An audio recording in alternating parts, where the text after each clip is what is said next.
Hey everybody, this is Rydo and we're back to the minigame podcast. Today is Friday, June 27th. The Steam Summer Sale is on and I have done an absolute terrible job of actually distracting myself by playing Command and Conquer to not do at least a little bit of shopping here.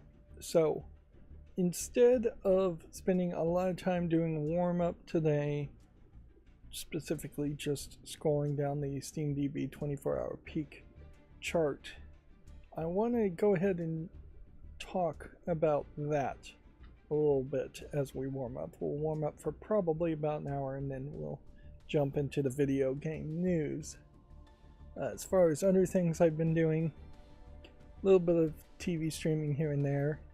There's another brand new anime on Hulu that I'm stupidly watching, which means it's not going to actually be finished, and there's very possibly going to be a season 2. We should keep an eye on this chart to see if there are any games that are new to this list or back on this list because of the Steam sale. Steam sales, summer sales, even the big ones, haven't been amazing in the past 4 or 5 years. Anyways, games are expensive, and the summer sales and winter sales, even at deep discounts, are really just getting a lot of AAA/quadruple A games down to a reasonable price, not a good discount.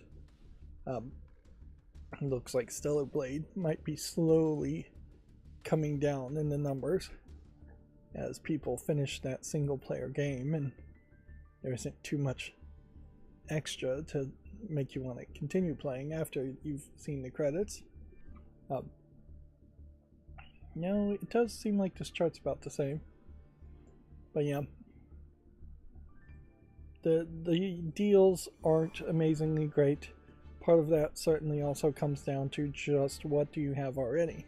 When you're somebody like me who has like 1,500 games, you've got pretty much everything except for the most new games like Stellar Blade, which are also the games that tend to not to be on sale.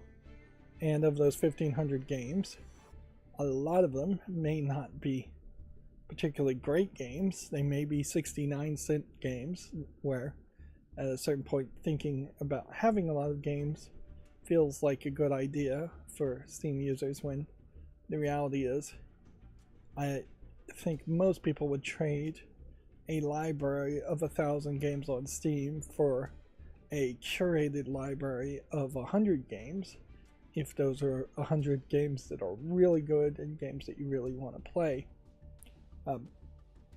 So I want to start a little bit backwards here, and I'll just show what I'm thinking about getting.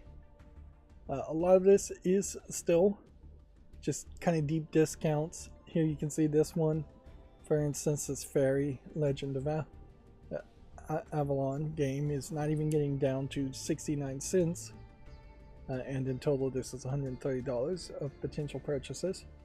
Then you have like 99 cents for Bridge Constructor Portal and 99 cents for the Apogee Throwback Pack, which is more of a historical thing. Bejeweled, same kind of thing. But yeah, if I want to do this like Electronics Puzzle Lab game, which probably should be 99 cents, you can see it's actually $1.20. Here it's $1.50 roughly. Well, no, $1.25 to get Joe Danger and Joe Danger 2. There's an Ultimate Fishing Simulator for $1.99, but it's worth pointing out that that is just the base game. That's not any of the DLC that gives you different kinds of fish and different kinds of locations. Historical reasons really push a lot of the thoughts of purchasing these games, some of which I may never cover. Battlefield 1, for instance, may not really be relevant at all for $2. Yooka-Laylee and the Impossible Lair, not probably that relevant at $3. But yeah, you see how the discount says 90%, but reality is that it is much more reasonable and likely that I would buy Spider-Man Remastered and not get Yooka-Laylee. Blasphemous at $2.50. while a decent discount may also just not be a game. I think the Harry Potter Legacy, Hogwarts Legacy, and Harry Potter Quidditch bundle, Elite Deluxe Edition bundle for $23 is not a terrible deal. Quidditch Champions isn't absolutely hated, and Harry Potter Legacy is pretty well done. Although notice that's only 77% off, but it's very possible it will never come down in price. Then you get games I really do want to play but haven't gone on deep discounts, because I looked at every single one of these games with the SteamDB plugin to see the historical lows, and a lot of these were not at their historical lows. I don't own FTL on this account, so spending $3 to do that is kind of expensive. Crisis Remastered for $1.50 is definitely a better offering. I'm not sure I'd ever actually play the Metro series, so spending $3 on that doesn't make a lot of sense. I do want to cover the Saboteur, and it probably, being an EA game, is never going to get any cheaper than that. All-Star Nickelodeon All-Star Brawl with the Switch 2 and its lackluster launch lineup, $2.50 to get the All-Star Brawl 1 game. It's a pretty decent deal. I do want to cover Shadow Man Remastered, so $6 is best you're going to get for that. Stasis at $2.71 is best I'm probably going to get for that. Nickelodeon Kart Racers Grand Prix for $2 is kind of expensive. Here you can have Puzzletronics Digital Infinite, since I did the analog version of this game, for 59 cents. Rethink 2 for 89 cents, which is probably your best deal on this as far as actual content you'll get. SteamWorld 1 and 2 bundle for $1.01. House Flipper for $2.50 is probably a good deal. Steins Gate for $3 is probably the best you're going to get it. Kerbal Space Program for $4 on this account is probably worth it.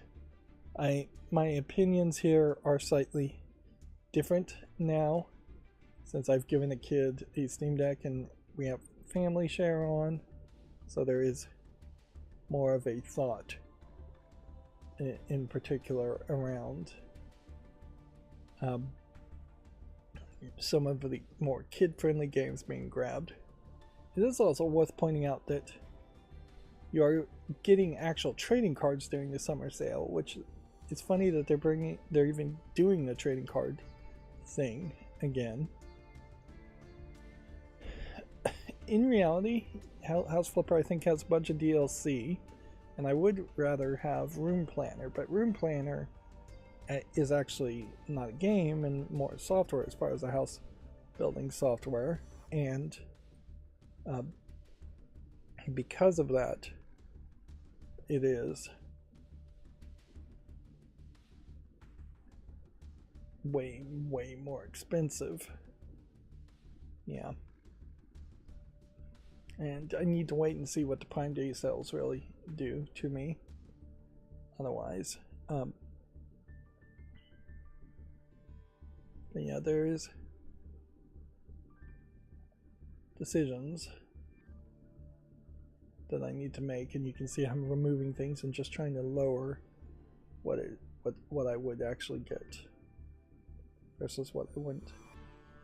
And see, inherently I could come back and say, well, this is almost always on sale, so that's another $1, and that's another $1 you can remove. Battlefield 1 is not the worst experiment. Now, there is a concern that some of these EA games like the Saboteur might disappear. I am somewhat stymied, though. I've talked to the kids who I gave the Steam Deck to's parent, and they had a screen time rule, which I guess they had told me about, but I hadn't really thought it all the way through, in that they only let the kid download one game per month.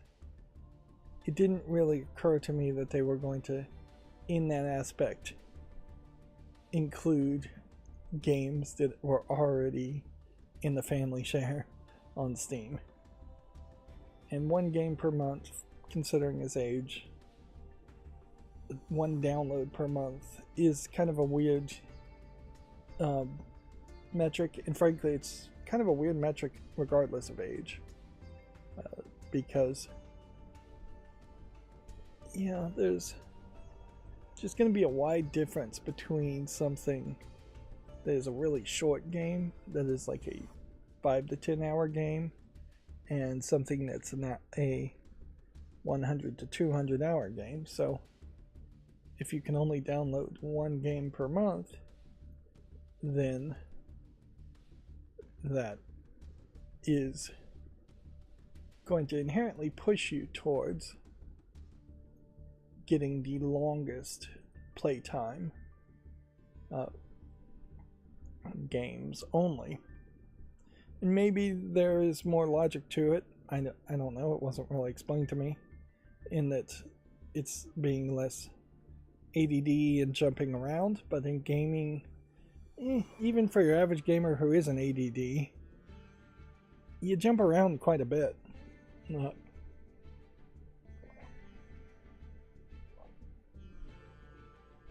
Yeah. So yeah, I don't know if that really that throws me through a wall, is about all I can say there. It just to me feels like if you're going to do screen time, you probably should do specific hours during the day and a total amount of play time. But if a kid is actually going to be in line with his friends and have a certain level of experience to the art form that is video games, they are going to probably need to engage with that more.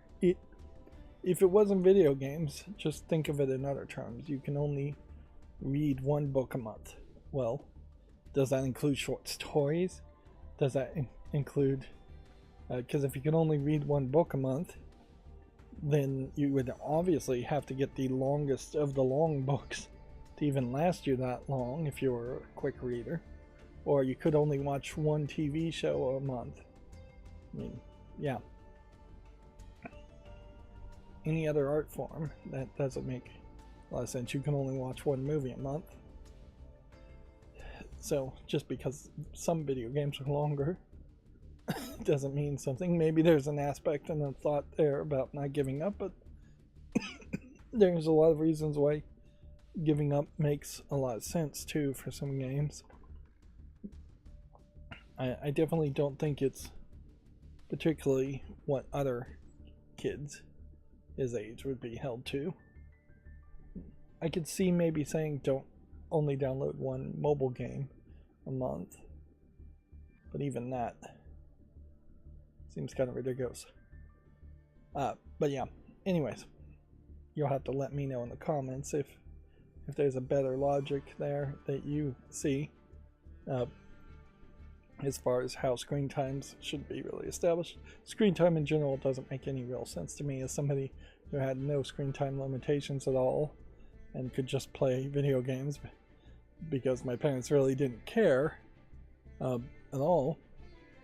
It led certainly to having a much deeper understanding and experience there. And again, if you were to take it to movies, I would much prefer kids watch a lot of different movies and have a much wider experience instead of watching the same movie over and over again in a month, or watching very few movies in their short childhood time that they have. Anyways, instead of showing my chart and just showing that, though, I figured it's probably best to highlight how to shop on the Steam store front.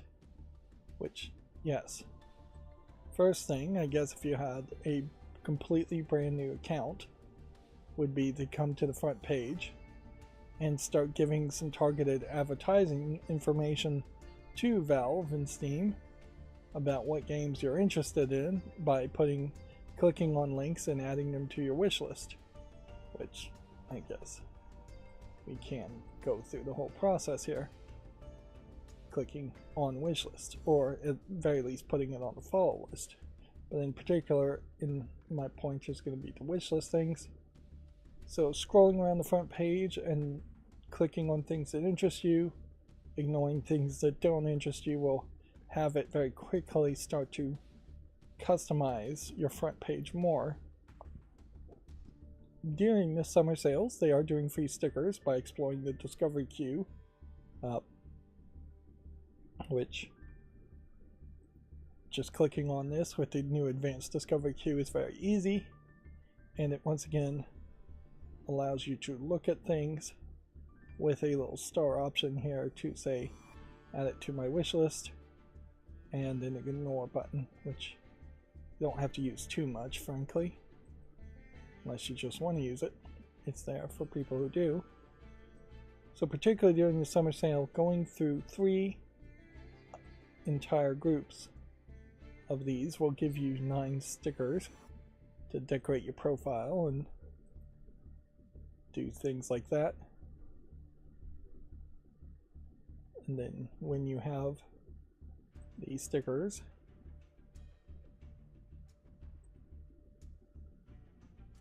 you can use them in, I think, chat.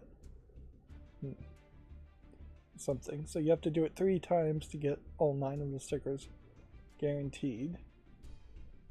And then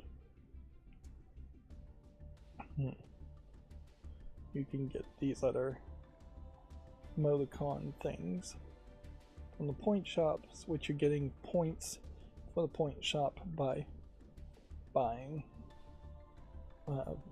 games. So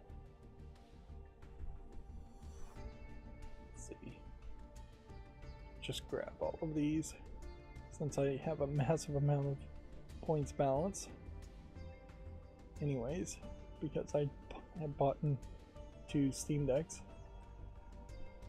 which then when I reload this page it'll say I have everything for the summer sale as far as different items, avatar frames, profile backgrounds, things that you can really decorate with. Although, in fairness, I wouldn't say there's a lot of visuals here. And see, it's been a long time since they've even cared about trading cards, and those are not things you earn from the point shop. They are things you get as random card drops, or by buying them on the marketplace and trading them. And then they raise your level, which the whole profile level doesn't really matter. I have a very high, like I'm at like 180. Anyways, that has nothing to do with actually shopping, so you can see how easy it is to get distracted. But yeah, first things first is to go on the front page and get some things on your wish list. Scroll down, see what looks interesting. If you want to follow popular new releases here, I'll show you that. You can click more popular new releases if you're interested in what is new, what is upcoming, the upcoming tab, and clicking that will show you more. And if you want to start free, as in free to play or demos mixed together, which you like that to be separate, you have to click these buttons to get to that point. Once you hit the black bar here, it's just going to infinitely scroll and show you more art, more games. But yeah, once you get to that wish list point, you will have your own wish list. Here is the page for top wish lists, which arguably maybe I should be looking at this chart on Steam far as the top wish listed game. We're assuming this is in linear, but I could also be looking at the SteamDB's chart. We could have two charts at the beginning as far as here's the most wish listed games, which shows us what people are excited about, which that would be fairly valuable information. And I just found these a few minutes ago, so I'll give it a little bit more thought. But I think going forward we probably will be looking at the most wish listed games. That being said, it's also, I guess, going to be somewhat noticeable that games like Fable may be wish listed in very high numbers and on the chart for a very long time, because it's just going to take them forever to really release the game. Let's see if there's anything particularly noticeable otherwise on the most wish listed top 100 here. Not really. Doesn't feel like there's any games here that are technically in early access, like Hades 2. So it does seem like they are doing a decent filtering on that aspect, because it would be very easy for early access games to say, well, we're the most wish listed game, but they actually aren't an upcoming game because they're already out in an early access form. Okay. So, different options as far as ways to get to your wish list. So once you have a wish list, which I have a lot of games on the wish list, here's how you effectively shop. If you want a popularity contest, sort by top selling. Easy enough to figure out why. Cyberpunk, Clair Obscur, these are top selling games. If it has a green box to it, some version of it, perhaps not the deluxe edition that has all the DLC you really would want in the season pass, but some version is on sale. But it's not sorting or caring one bit if it's a 20% off price tag for like Baldur's Gate 3, which still may be a decent price as far as discounts go, since it's not that old of a game and it's super popular, versus that much higher sales off. Generally, when a sale is occurring, I want to see things that are 95% off, or at least 85% off as minimum before I even consider them. But with the economy in its current state, you're seeing less deals. I believe I saw an ad on Prime Day that the things on sale on Prime Day, which happens the 8th, is up to 40% off. Which 40% off is not a particularly huge deal as far as discounts go, particularly since these prices are effectively made up. You can see as we scroll down, Stellar Blade, which is practically brand new, has no discount on it. And some things that are 95% off are still $3, where other things have a lower base price, so 95% off would get it below $1. And some things in particular are going to be PlayStation or Capcom published products, and Japanese companies in particular tend to not really like to heavily discount their games ever.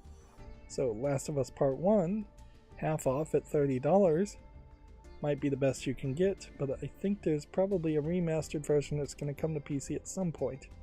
Or Persona 3 Reload at $30 might be the best you can get in that case. So you have to kind of slowly learn all the tricks of the trade as far as shopping. And so that is how you would scroll down your wish list if you're interested in popularity. Now, ideally, your rank would be the way you would do things. That you would have made a very curated wish list, odds are you're not going to. You're going to have too many games on your wish list to begin with, and it's just going to be too much of a hassle to try and drag things around and say, I'm more interested in Rogue Legacy 2 than I am anything else on this list. It's just not likely going to be the case that you could even compare apples to oranges that much to know one way or the other. But yeah, your rank certainly could help you quite a bit. But when you get into big numbers like this, the best way a system like this might be is that you would just start to put everything not into a specific number and have it be in finer details, but instead put it into ranges. So effectively, if I put Mist in the number 1 spot and then hit enter, it'll jump up and it will bump everything down. So now this Rogue Legacy is in the number 2 spot. But let's say here, Summer and Mara is a game that's mid-tier. So we don't need it in the top 100. So then the next thing to probably do would be to just type in 200 and then click off of it and let it jump down and work in that faction. Just put everything that you think should be in the top 100 into the number 1 spot. Anything that should be in the 101 to 200 spot should be in the 200. Anything below that should be like 300. Certainly you could see how maybe these adult games, which probably can't ever cover, might deserve to go down further. But yeah, the general idea is a bucket mentality, in which you're just throwing games into a different bucket of categories and doing a very short sorting. As I'm occasionally working on cleaning and decluttering my house, that is, at least on the first pass, how I had to do a lot of things is to just have a box or a place where I'm going to put a generic group of things until I can figure out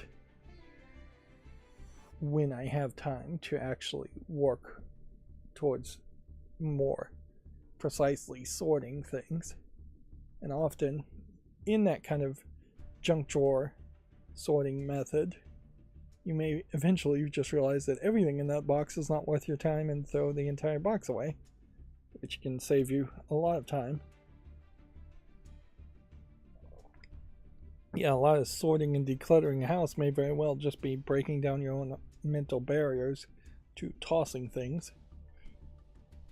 So, yes, ideally you would have a rank and a very nicely curated wish list. You would just then pick the games that looked like they were discounted at all, or the games that you absolutely wanted, and buying them now. And there is a slight advantage still to buying something now, even if it isn't discounted, because of the trading cards, but not much of an advantage. It's not really worth doing because the next sale may come around. Now, SteamDB's plugin helps a lot here, but particularly on the sale, it may not help greatly. But if you're seeing something here is marked down to $20, but it's historically been $14 2 months ago, then you kind of know you're not getting as good of a deal as you likely will get in the future, or at least you hope you will get in the future. So you might skip a deal buying a game because of that. Of course, if you want to play the game, just buy it and play it, but that's not going to be the most frugal answer. So theoretically, again, your rank would be the way to shop for a Steam release, but that is really more in the theory. You could also certainly sort by the date added to see, well, then just like the things you've added the most recently. It's probably not going to tell you much as far as new information. You could also sort by review score, which that could help you a lot, but you're going to find that there's probably a lot of overlap of games that have overwhelmingly positive reviews on your wish list anyway, so it's not going to be that helpful. Clearly, there are several ways you could sort, but the best ways to sort, if you don't have a rank and you aren't following popularity, is to go with the price, which if your wish list has a bunch of games that either have episode 1 free or a base game free where you're going to very quickly need to buy DLC, you're going to have a lot of things that just say add to library and sorting by price. So it's going to take you a while to get down to the really cheap games. And this is how I've shopped very often. It's just getting the 49 cents games. At one point it felt like 69 cents was the lowest a game could get down to. Honestly, I think you might even be able to get it down to 39 cents, but there is a minimum just because of how Valve is going to take probably 30 cents on every transaction plus 10%, which would be 33 cents, leaving maybe 16 cents to the actual person in profit. The problem with shopping this way, though, is you're going to end up with a lot of random games. You're going to end up with a lot of generic games that aren't particularly that good, and that's fine if you just want games for the short run, but in the long run it's still going to add up, and buying even a $1 or $2 game can often be worth it a lot more than buying 2 or 3 49-cent games. Also be careful not to get DLC that then requires you to buy a base game. Yeah, you can just continuously scroll up here and you'll see the price will slowly go up. A lot of games now have bumped up to 59 cents, 69 cents, 71 cents, 74 cents. Yeah. And a lot of games are crossing the $1 barrier. Even sodas in convenience machines have long since stopped being under $1 in price. So the thought that 99 cents doesn't really matter, again, it just kind of adds up. And scrolling down here, I think I can really highlight that. If we just scroll down a bit, I know it's not loading. There's really, to this point, a lot of games here that are 99 cents. If I was to buy them all, that probably is putting me over $100, maybe even $150 just on $1 games. So yeah, that's one way to shop, although I would say it's probably not the best way to shop, is by the price. The best way to shop, again, if you don't have your own custom rank and are actually just buying games you care about, or would be to go by discount. Now the difference there is this is going to show you games that are heavily discounted at 95%, which I've never seen a 96, 7, 8, or 9% off. I have seen 100% offs. But it's going to be high percentages off on probably higher base prices. One good thing you can say about Steam is that they don't really let them mess with the base prices anywhere as much as people on Amazon.com does. So if something says it was $59.99, it originally came out at $59.99, and has never been able to bump that price up. In fact, very rarely have there been cases in which any game on Steam has bumped its base price up. There have been a few, probably more than a few, but not a lot, and it never comes out good for the publishers or developers who do that. So the thought here is, what is the best deal you're getting? And it integrates things like Crysis Remastered with smaller games. The Battlefield series is all on sale, but Battlefield 2 and 3 are questionable. I don't even think Battlefield 2 is on Steam. So yeah, you would end up having to open a lot of these games to double check whether you're still interested in buying them, though, at the discounts. And you can see that for someone who has a pretty long wish list, very quickly it starts to scroll downward. You're already to 90%, so these sales aren't really doing amazingly good deals. And so yeah, there's just a lot of increased prices reflecting the poor economy in the United States at the moment. Yeah. And the discounts are reflecting that quite a bit. Definitely seems like a lot of the bigger games can still feel like they are decent deals at 90% off, selling for $2.99. Of course, once again, for me personally, I already have 1,500 games, so while there is a lot on this list, if I get a bunch more games, I need to just have more time to actually play games and make footage, which I'm trying to do that, but also I'm not doing the greatest of job of accomplishing that. I am playing Command & Conquer Remastered right now, and that's going to take up a lot of time. But I still also have a lot of other projects: house cleaning, decluttering, remodeling, and just adulting in general that I need to also focus on and take some to it. And at some point I might get desperate enough that I have to just go work at a Walmart or something, which would then take up all of my time.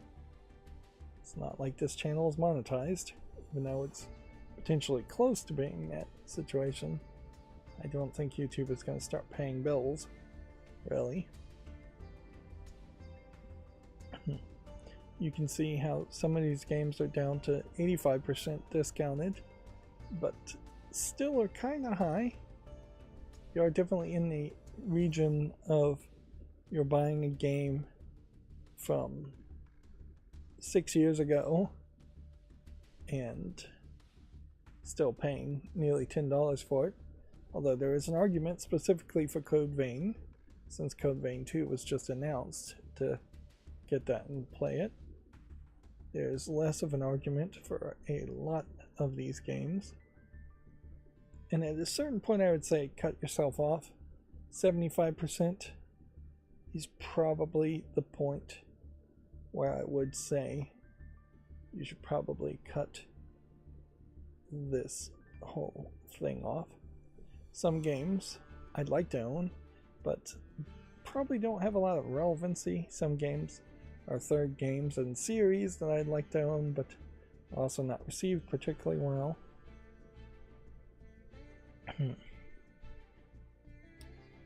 Yeah. Once you're below the 75%, though, I would say that is the point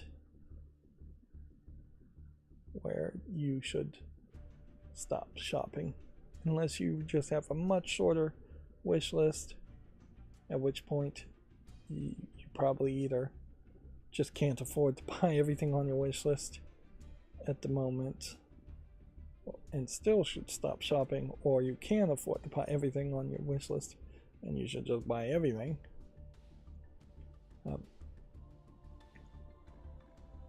And yeah, there's really no reason to rush it.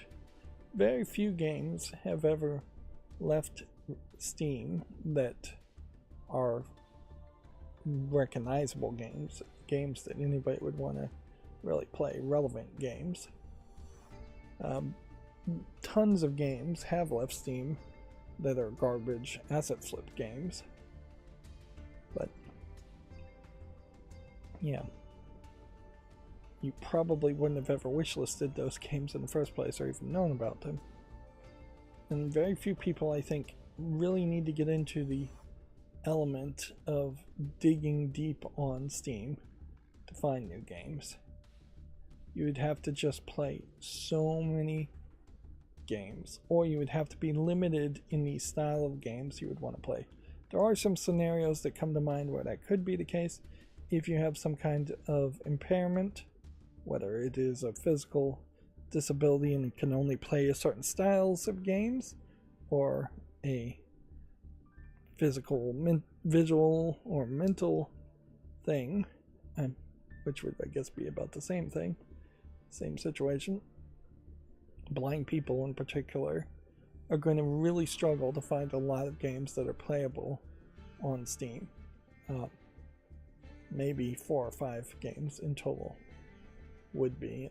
And you can see how 80% seems to be the sweet spot, because I've been scrolling down quite a long time and even the icons don't want to load, and we are still at the 80% $2.99 level of competition.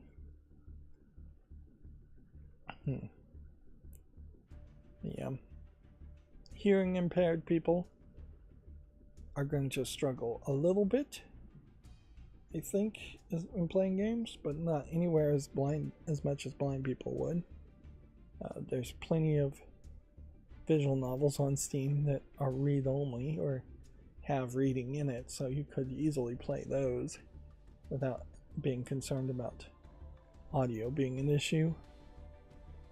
Plenty of games that have subtitles in them. Accessibility is improving slowly on Steam as far as labeling accessibility options, but the new accessibility options that were added do really highlight that only about 5 games have all of the possible accessibility options out of all the games on Steam, and part of that is a text-to-speech and speech-to-text for the chat feature, which clearly that would be the spot to lock in and have Valve try to improve the situation by releasing an improved API that just automatically did have text-to-speech and speech-to-text in chat features in games. I would assume that Valve's friend list of text-to-speech and speech-to-chat is capable of doing that, but maybe it isn't. So yeah, anyways, I didn't even make it to 75% off. The sweet spot definitely seems to be 80%, and that would be a very long process if you have a very long wish list, so don't go willy-nilly. Are there any other tips and tricks I can offer as far as buying things on Steam? Yes, the summer sale and the fall sale tend to be the best points in which sales happen, but there are a lot of games that in small groups go on sale week to week, and there are a lot of games that in publisher sales go on sales more. So there might very well be an EA publisher sale where EA games are a better discount compared to the summer sale, or the fall winter sale. There is some weirdness as far as whether the winter sale or the fall sale, aka the Black Friday sale, are the better sales for that time of the year.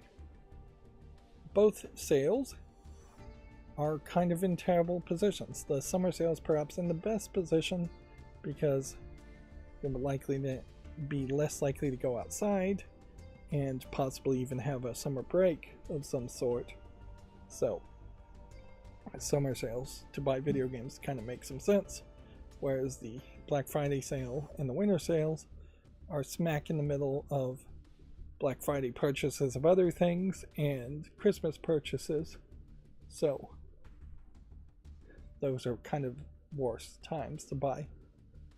Don't buy anything is always my suggestion unless you really want to play it and are actually going to get around to playing it in the next year, because we always know there will be another sale and prices are typically going to go down. So yeah, that's going to be it for this mini explanation, which I do realize now I'm going to cut out and try and make its own video. So this was part of a larger live stream, but this section is also going to be separately posted a second time in its own separate video. So anyone who's seeing that separate video, I ask you to like, share, and subscribe. Check out my YouTube page. I've got playlists for a ton of games I've covered. See what you can watch, see what you can do to help me get a higher watch time. It will be very much appreciated. Thanks. Now, for the rest of the stream, I think we'll go back to what we usually do.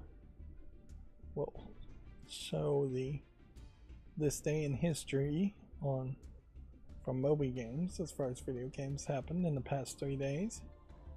And yeah, I still have that cough. I did get some, I think it's called guaifenesin expectorant. It's kind of like a cough, not suppressant, but enhancer. It actually breaks down mucus, and it's, see, the whole thing about Dayquil and NyQuil is that while they have other things in them, is the Dayquil is supposed to make you cough and get all of that mucus out of you, where the NyQuil is supposed to actually stop it. And I think Dayquil and NyQuil actually have a significant amount of pain pills in it too, acetaminophen, something like that. So yeah, this is more generic, just that single drug, one pill every 12 hours thing, and that's helping a little bit, but it is putting me in this very gross situation where I'm coming to the realization that often when I am coughing terribly, mucus is coming up from the back of my throat, and then I am just swallowing it back.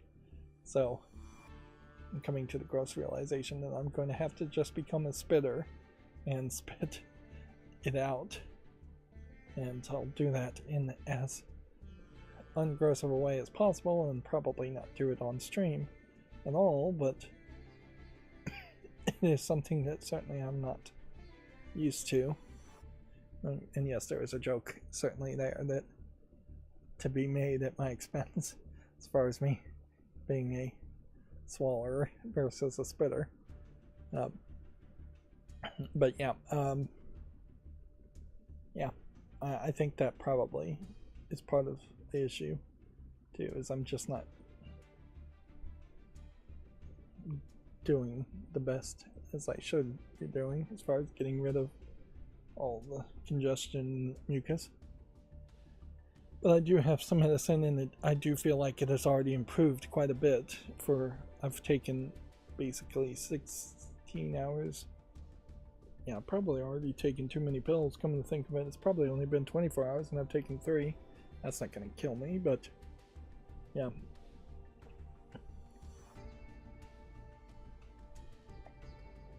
Of course, the reason why it only is designed to last only 12 hours is because you're only supposed to take it during the daytime, and having a crazy sleep schedule and being awake more than 12 hours screws that up, certainly. Just not really having a consistent wake up time or bedtime and go to sleep time. Yeah.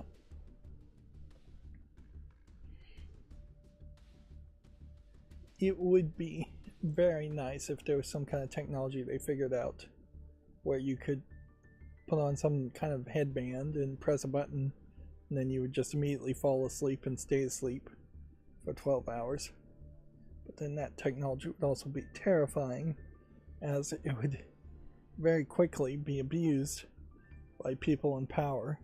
You'd have criminals forced to be asleep for 20 hours a day, or people put in artificial comas forever, possibly forced to just starve to death as a form of execution whilst being forced to be asleep.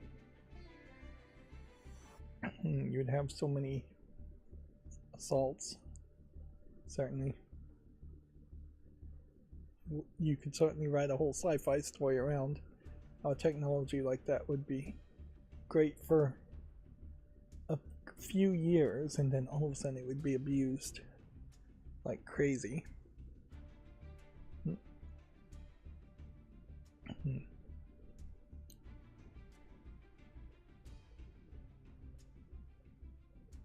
Yeah. So I guess if anybody does discover that technology, they probably should keep it a secret and not share it with society.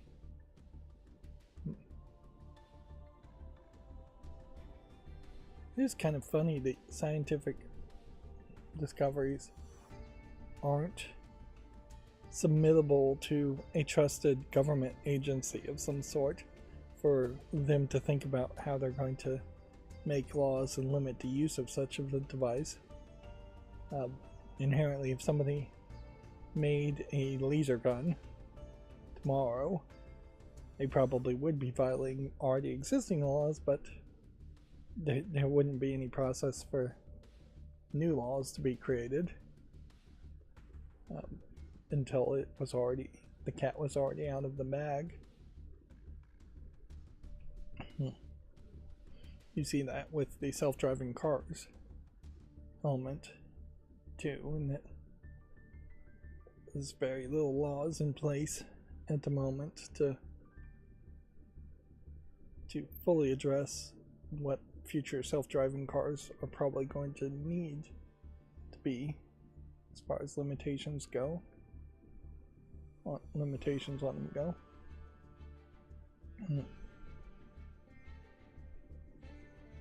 Right. So I feel like I've kind of run out of things already saying. We're only at this day in history on mobile games, so I'm in a real bad position. Oh, I guess speaking of position, I did have a half thought about when I build my new computer, maybe I should turn my chair 180 degrees and face the wall, in the sense that put a different monitor on that wall. What I'm trying to do is effectively not have anything in the center of my room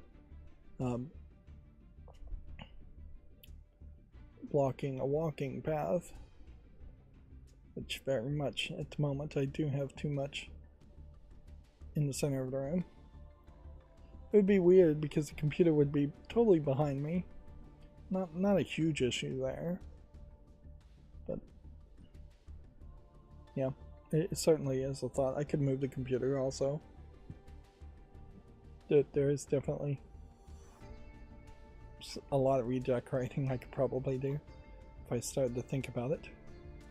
As far as mobile games, there's a new expansion out for Pokemon TCG Pocket, new cards, Eevee based expansion, which I lucked out and already have the special Eevee card with the custom animation, but they still are very much giving you one or two of those cards per expansion, And it does feel like they kind of are slowing down in the expansions, in that they're really adding only one pack in the last 2 expansions at all.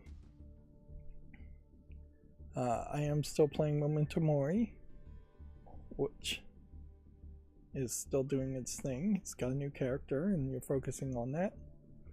And I am still playing Madoka Magica Magi, etc., but they are adding a lot of content into that really fast, and I'm struggling to even go through one new story all the way through. It's just a lot of visual novel storytelling. It's a little too much. I would gladly take a quarter of the storytelling in Madoka Magica instead, and just have it be a slower game with less engagement. Of course, the creators don't want that. And I definitely would like some kind of storytelling happening in Pokemon TCG Pocket, which that is certainly not happening at all. It would be easy enough, really, to have it just even retell some of the events of Ash Ketchum's story, or create a new character and tell some kind of side story experience there, as far as collecting cards or collecting Pokemon. They've never really done a Pokemon story where it is somebody in the real world playing Pokemon TCG.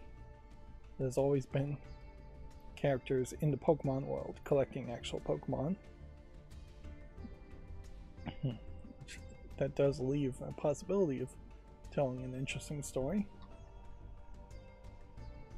We won't cover the hardware sales, but I will say that I saw a YouTuber try to install SteamOS on a desktop PC, and it has encouraged me to not spend a lot of time trying that experiment myself when I do finally get around to building my next computer, because it seems like the SteamOS recovery image just does not really handle RDNA 4.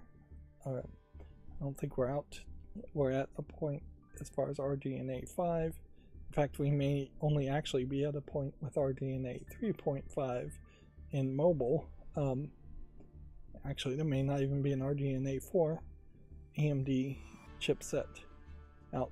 Regardless, the point I'm trying to make here is SteamOS is designed for RDNA 2 devices. Maybe the Lenovo Legion Go S is up to RDNA 3.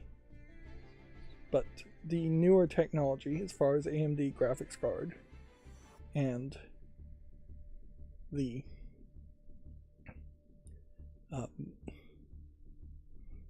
AMD CPUs, are not really supported, I think, by SteamOS. And that is something I hope Valve is working on very quickly. They're basically going to have to work on that very quickly to just be able to support newer hardware. So that means when I do get around to building my computer, I'm going to do a very minimal experiment with installing the SteamOS recovery image, whatever one is available at that point, and then probably find that if it has any problems at all, it's just going to be way wiser to install Bazite Linux, which is doing a lot of work to look like SteamOS, but has newer kernels and newer drivers for newer hardware. It would be nice if it got to the point where SteamOS installer was just newer and more cutting edge, and people building brand new PCs can run it just fine. Of course, the next major step there is not just people building new PCs specifically for SteamOS, so it likely has to have an AMD CPU and GPU, but the next step would be to also support Intel CPUs and NVIDIA graphics cards, which, yeah, Intel CPUs and NVIDIA graphics cards are going to be hard. Intel graphics cards are going to be even harder to also support on any kind of Linux. My chart is still being its buggy self, not really showing me anything that's actually helpful. I spent so much time making this chart, and I really think I'm on the verge of abandoning it, as it is just not giving me the long-term picture that changes at any level. It's giving me such a long-term picture just to say, hey, people always play Counter-Strike 2, that the little choices and little discussions are not here, as far as people occasionally playing Helldivers 2 a lot, or people playing Stellar Blade, for instance, which you'll never make it to this chart. People sticking to Marvel Rivals. As far as Command and Conquer, it says I've played for 30 hours now. That's probably somewhat accurate. And I have defeated the GDI missions completely, and although there are 2 more versions of the mission, the final mission that I need to do. So I'll start playing as the bad guys, the Brotherhood of Nod. And next, as far as their maps, there are about 2 maps under the collection of 15 levels of missions, and probably closer to 20 missions in reality in total. There are about 2 that are super short, and then there's at least 3 or 4 that can be super short. Once you get the ion cannon ability, where you can just attack things from the sky, you have this weird situation where if you know the map, you're going to know where the enemy's base is, and so you're going to be able to target critical infrastructure with the ion cannon with basically no risk to you at all. And maybe you would need surface-to-air missiles to be shot down first, but you can certainly take out surface-to-air missiles with just about 4 helipads with helicopters. So a lot of the missions could be done very quickly by simply building up to have 4 helipads and getting the ion cannon charged up. And then it becomes just an exclusive air battle, and there's very little focus or even real need for tanks or soldiers. Soldiers in general are not utilized particularly well at all in the whole game. And the game is incredibly simplistic. The first game is. It definitely gets a lot better once you get into Red Alert. And yeah, I don't think I played anything else. Yeah. So that's what I've been doing. We can see fall list is up to 65.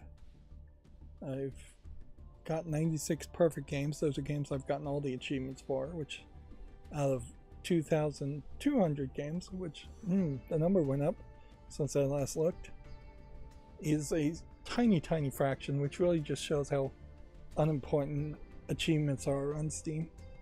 Speaking of which, the kid that I gave a Steam Deck to, for one reason or another, is not getting notifications that he's getting achievements, and so he thought he wasn't getting achievements because I was sharing, in this case, Portal and Portal 2 from my library to him. Not the case. He is getting the achievements. I looked on his profile to confirm that.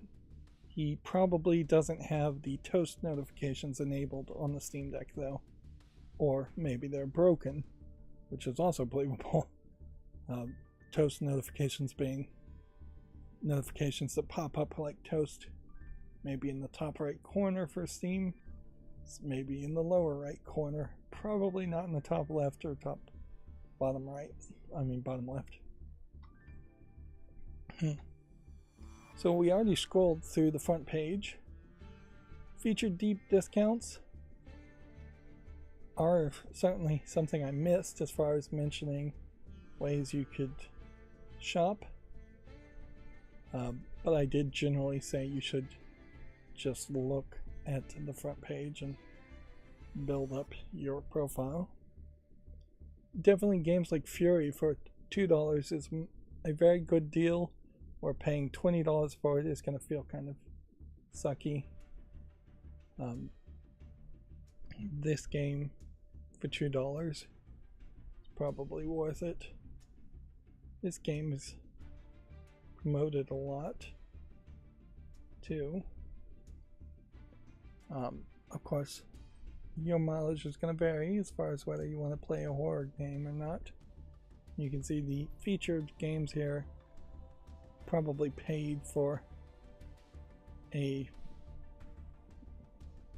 extra to be featured, because this list is not getting any longer despite how you might click for different depictions of it.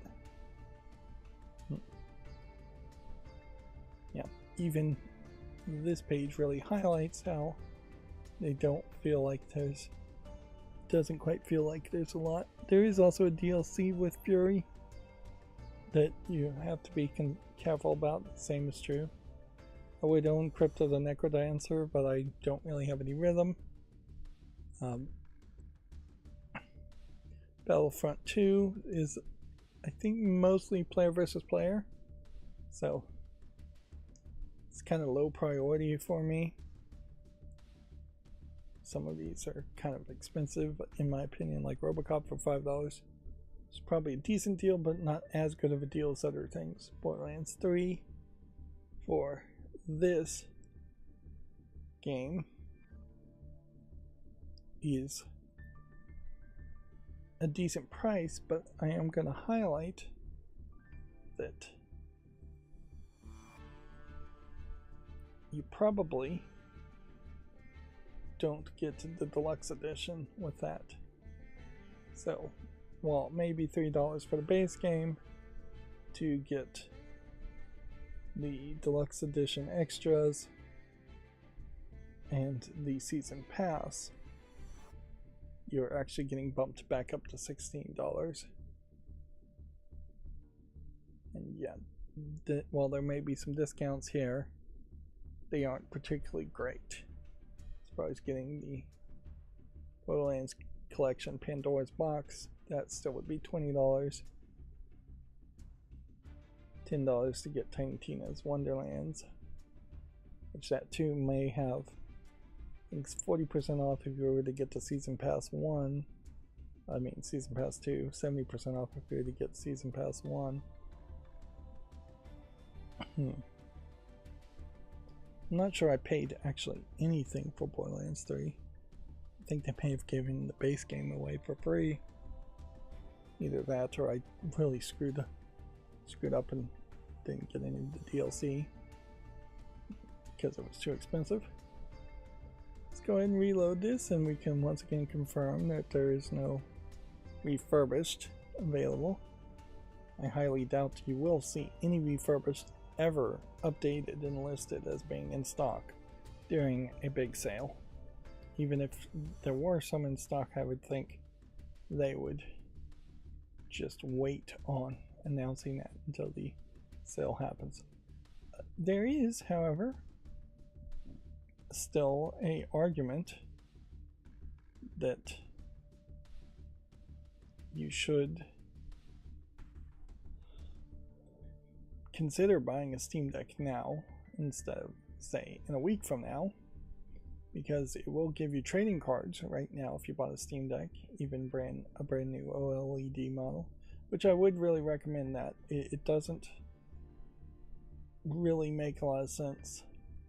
I mean, you're already paying $400 if you got the 256 LCD model, spending another $150 to get the OLED model with a bigger screen and better battery life.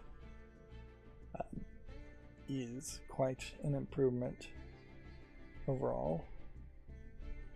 So I wouldn't really recommend the 1TB model.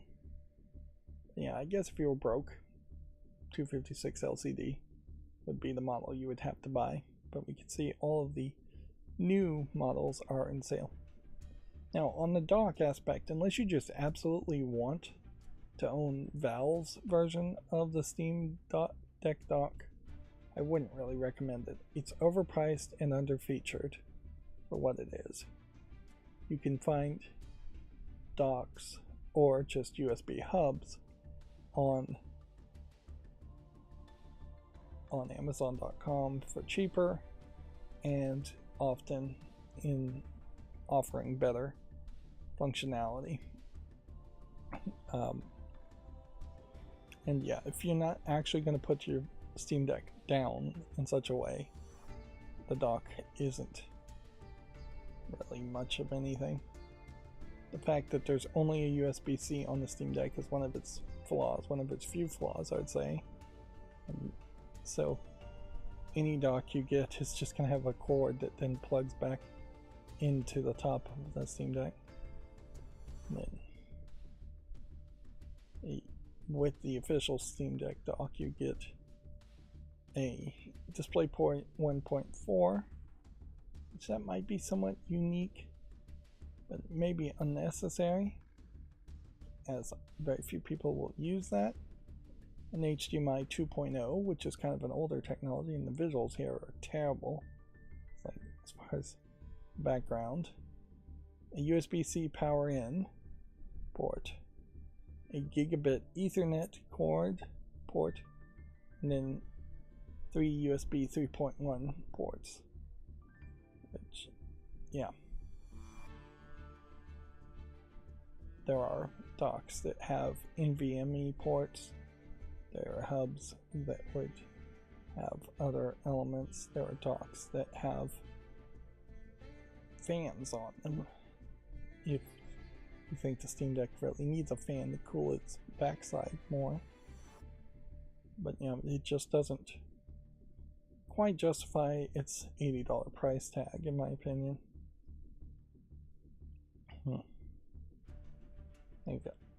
In contrast, I will say I got a USB hub that does pretty much almost the same things. Sure, it doesn't have DisplayPort, it doesn't have a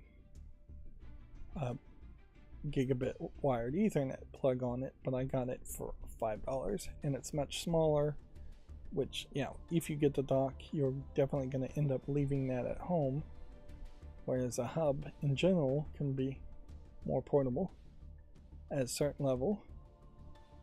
I think there probably should be 2 USB-C ports on the next Steam Deck on the top, and at least one on the bottom.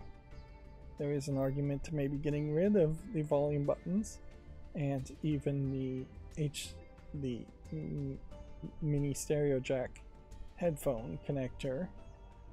There might even be an argument to getting rid of the power button on top too, instead having maybe just a key combination of the front facing buttons. It's not going to save a ton of money eliminating those buttons, but it might be somewhat helpful.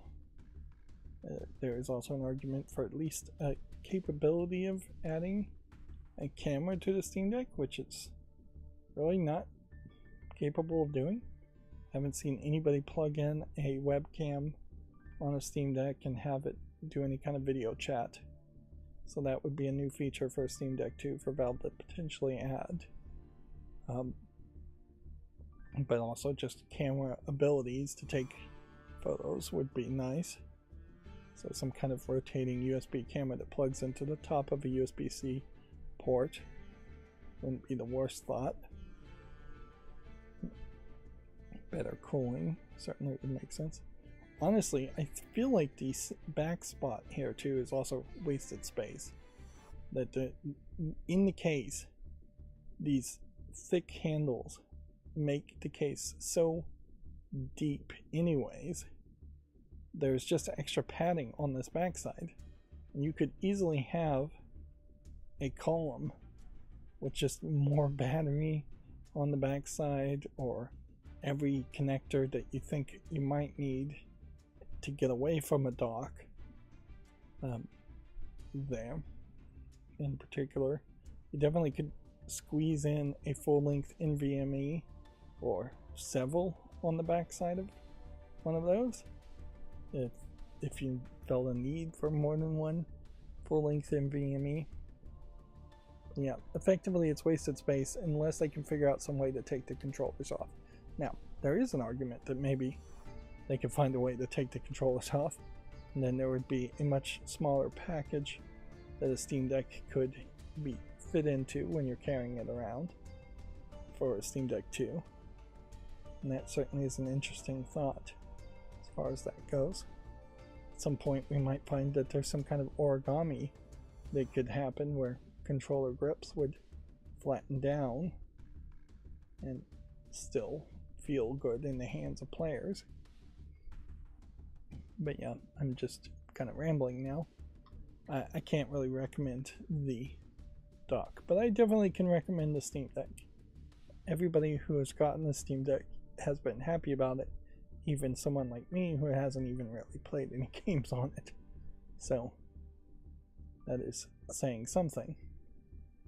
And it's interesting how many of the games wishlisted on the list of games being played on the Steam Deck there are, which definitely highlights a compatibility as far as the games I want to play lining up with games that other people are playing on the Steam Deck.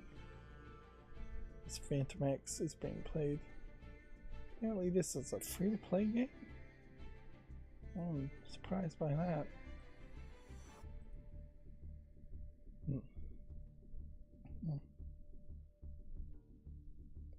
But yeah, still very much a case where there's a lot less talk about the Lenovo Legion Go, but Ars Technica did come out with another article, like the first article, highlighting how the Windows install on the Lenovo Legion Go makes games run worse than the SteamOS version does, and the SteamOS on Linux, even running compatibility layers for the games they selected and tested, is just more optimized and more efficient, which has to be certainly a level of embarrassment for the a level of embarrassment for Microsoft and people working at Microsoft.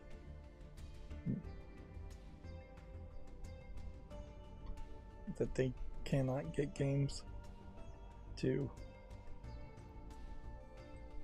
run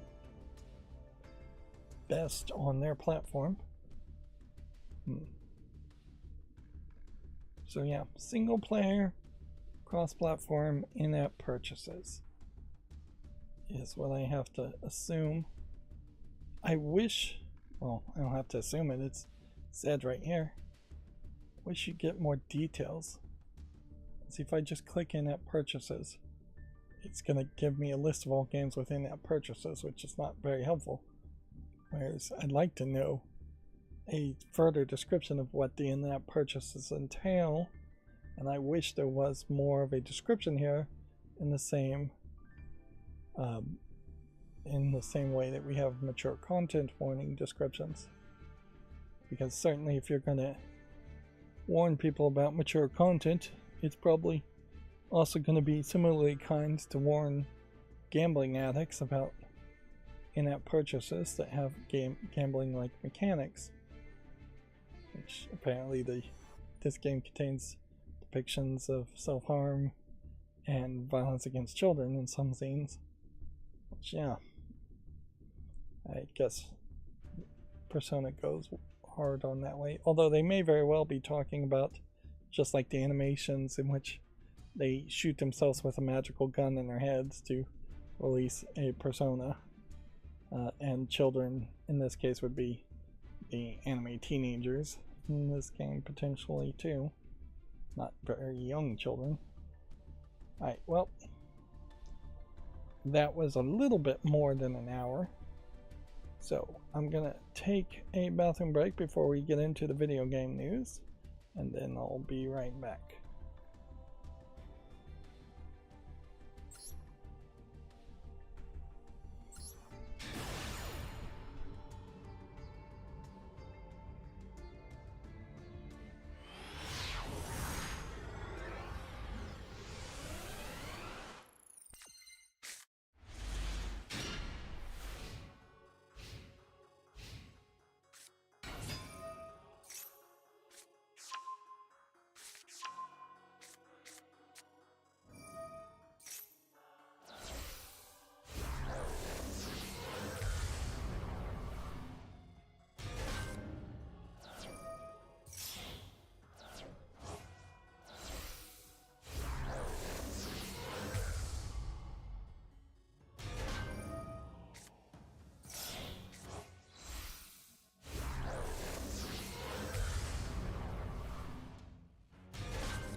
Okay, I'm back. Let's go through the Video Games Chronicle news. Again, I ran my macros with the anti-duplicate tabs turned off, which does weirdly seem like every single tab is being opened twice. I'm not sure why that is the case, but then I just have to click the button to get rid of the duplicates, which saved me somewhere around 220 tabs this time. So yeah, it being Friday, I suspect we will have some more news to talk about today. See, Capcom reveals a Resident Evil Requiem started as an online game, but then they realized fans didn't want it. Developers show footage of RE9's origins. Well, it only took Capcom at least 2 tries, if not 3 or 4, to finally realize that fans of Resident Evil do not want an online game. Which, yeah, there was a lot of stubbornness and stupidity around that. It's just never going to happen. Stop trying to make it happen is a quote from a movie, certainly, to use in that case. It doesn't logically ever make sense to have an online game with multiple players in a horror environment.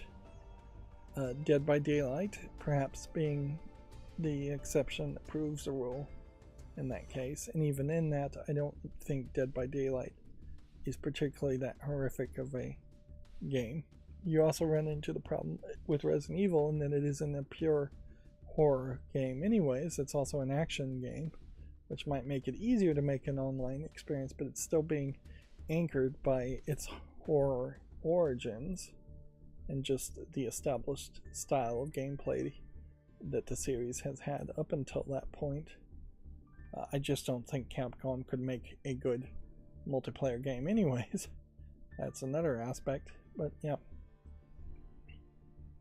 I don't feel like there's any kind of long-term success to be had for online shooting games. If there was going to be any real success for that, Left 4 Dead would have established that success and made that success last much longer than Left 4 Dead and Left 4 Dead 2. There would have been some spiritual successor to the Left 4 Dead series that was actually successful, instead of there being a spiritual successor that came out many years later, that, well, a game that claimed to be the spiritual successor to Left 4 Dead 2 that didn't get received well at all.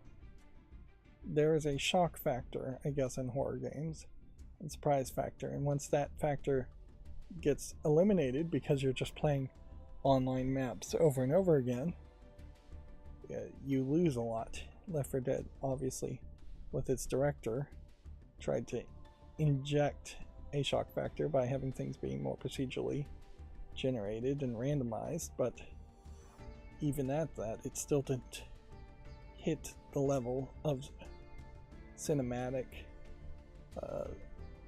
heights that you would see in a single player Resident Evil game, like when you get into a boss fight or a scripted section. If Capcom really was going to make a multiplayer game, they probably should be making something brand new, or something based off of Pac-Man, or something else that they may own the rights to. Bomberman. But yeah, I feel like there's a decent chance that Capcom just now is getting back on track to a level of success after being thrown for a loop due to the COVID pandemic and pachinko parlors shutting down, which I think even to this day may have broken a lot of people's habits of going to arcades and pachinko parlors, which was certainly funding a lot of Japanese companies like Capcom. But yeah, I'm glad it's not a multiplayer game. The hope there is that while it may have started off as a multiplayer game, it has certainly evolved to be a much better game, one would hope, after that, and it's not going to have these weird vestigial elements from being a multiplayer game that don't make any sense and make the game worse. Let's see, Remedy says there's still a lot of work ahead as FBC Firebreak hits 1 million players. The game released last week to mixed reviews.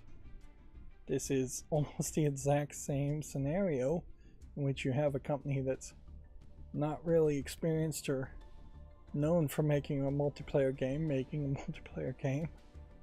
and probably this highlights where Remedy is just further back on the timeline from the point where they should realize that if there is a fandom of Alan Wake and Control players out there, they probably are not a fandom that felt a need for a multiplayer experience to exist in that universe. Super Mario Strikers is coming to Switch 2's GameCube library next week. Known as Mario Smash Football in Europe, it's the 4th GameCube game on the Switch, which it's worth mentioning. Video Games Chronicle is a UK focused news site. First Resident Evil Requiem gameplay revealed, showing off first and third person view. Capcom offers first looks at the Resident Evil Requiem in action. It's 2 headlines showing the exact same thing. So yeah, Capcom had their little Capcom Direct, and so they showed off this, although I didn't see a lot of people mentioning anything else from the Capcom Direct, so no surprise announcements. This is my theory as far as what's going on here is that Japanese companies in particular are going to start having these kinds of directs as a way of making a more Japanese style presentation of their games. Something where it is someone sitting talking to a camera, which they did a decent amount of background green screening and polish here this time, but they're gonna sit and talk to this camera in Japanese and talk at much more detail about the development process and what the game is, whereas the E3 replacement of the Summer Games Fest is going to very much just be presentations of trailers. I saw someone say that in an early concept, Leon S. Kennedy was going to be the main protagonist of this game. I wouldn't be surprised if he becomes some kind of playable character, and yeah, here he's saying that that Leon S. Kennedy is too seasoned of a character now as the timeline goes forward for him to be in a horror focused Resident Evil. He's too actiony. Which really highlights the weird split. This guy is being cut quite a bit as far as his footage. He's jumping all around.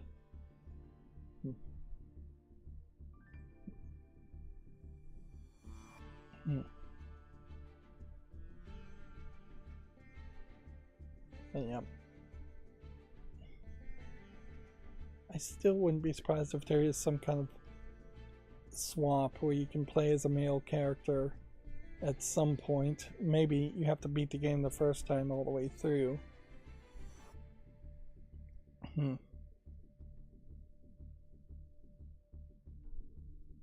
On a deeper level, there's almost a shame that's happening here in that there have been several horror games inspired by the Resident Evil series, inspired by horror games like the Resident Evil series, like Alone in the Dark, as more of an earlier predecessor, where you have a female protagonist. The Clock Tower series, Rule of Rose, are a couple I can mention just to begin with. In those game series, maybe not owned by Capcom, have no remasters when they probably should have remasters at the very least.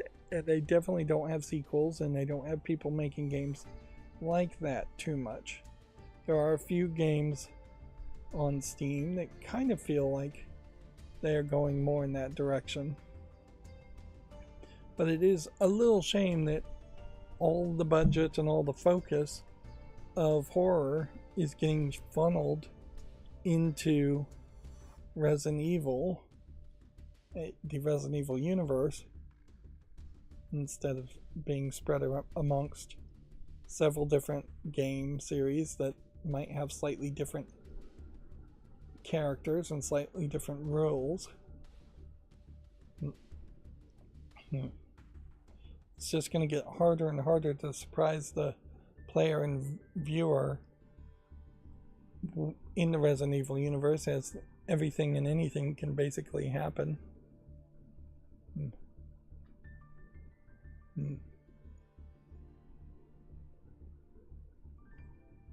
Interesting. It's been Japanese talk, and then all of a sudden they throw in a overall narration in English.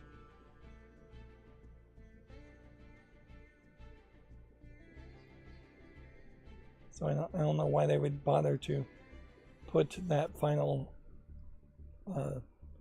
narration in English when the rest of that was just Japanese and subtitled. But yeah, that whole creator's message footage there showed you very little of the actual gameplay. Yeah, we do have Silent Hill F, and I would imagine Capcom is directly competing in their mind with Konami and Silent Hill F, but that does have a female protagonist too. But yeah, I don't know if there's any other game that they feel like they are actually competing with. And the Japanese in the past have done great horror games, but Silent Hill has its universe and its rule set. Resident Evil has its universe and its rule set. It certainly feels like it's just becoming very much like Dragon Quest and Final Fantasy, in that a Final Fantasy game tends to be fairly set in the way it is made, and a Dragon Quest game, I suspect, is fairly set in the way it's made, and that's where most all the focus is going to go. Capcom revealed Pragmata's unique puzzle shooting gameplay in a new gameplay video. Let's see if we can see this. This is another 4-minute video. So basically this is going to be the entire live presentation in just sections. So this time the narration is in English.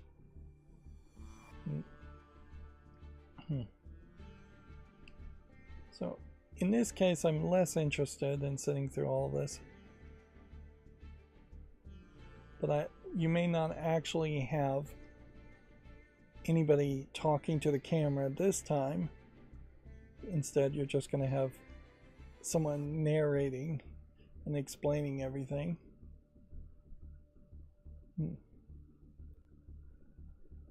Yeah.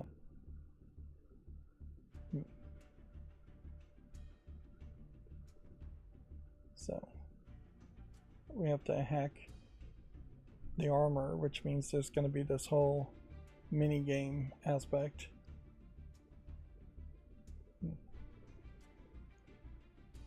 It reduces the armor, takes it down to focus on specific spots.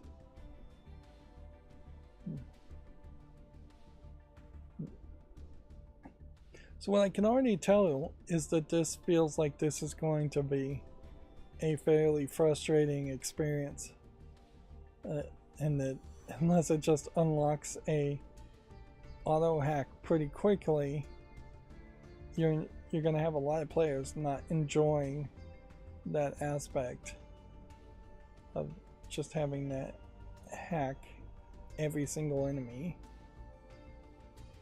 It may be a case that you're not actually fighting that many enemies overall, but I question if that's really the way it's going to go.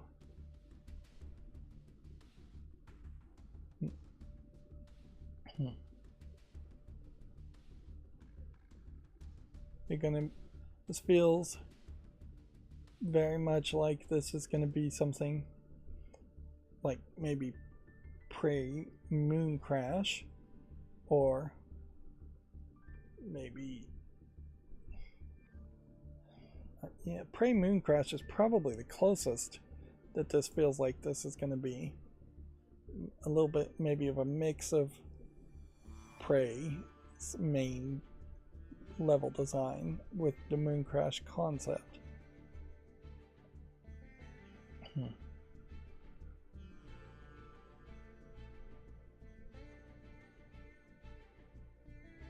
But yeah, that hacking minigame aspect makes the game look frustrating. This shows nothing about the story, which the story probably isn't going to be much, if I was to guess. I mean, you never know. There may be new reveals and surprises, but it just does not feel like a game where you're going to have extra characters or anything like that. It feels very much like Prey Moon Crash, with a bit of cut off the limbs from the Dead Space series as a concept. Street Fighter movie says Jason Momoa cast as Blanca, 50 Cent as Balrog. Okay. We have no idea what the Street Fighter movie is really going to be at the end,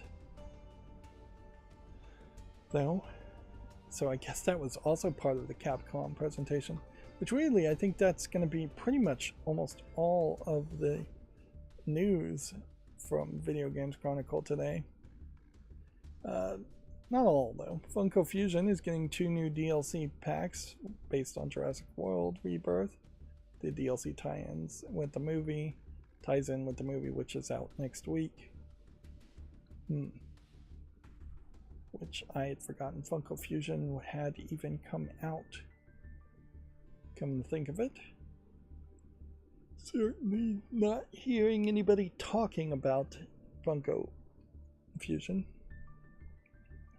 I have to say, as much as I dislike the odd giant square heads of Funko Pops, this looks even worse on this character. It's just this turn to the side but head looking face on body proportions. It's just a giant bit of nonsense. Whereas I would say they barely have done anything for the dinosaurs. Their heads are bigger than they should be, but that's it. And why is the flashlight so big in the scale here? I still do not understand the Funko Pops at all. So you can watch eFootball's latest update, adding a retro-themed special mode. So PS1 era visuals is what this is supposed to emulate, which definitely is a great example of how, while there may be some very popular games from the PS1, PS2 era, the graphics there would have been rough, to say the least.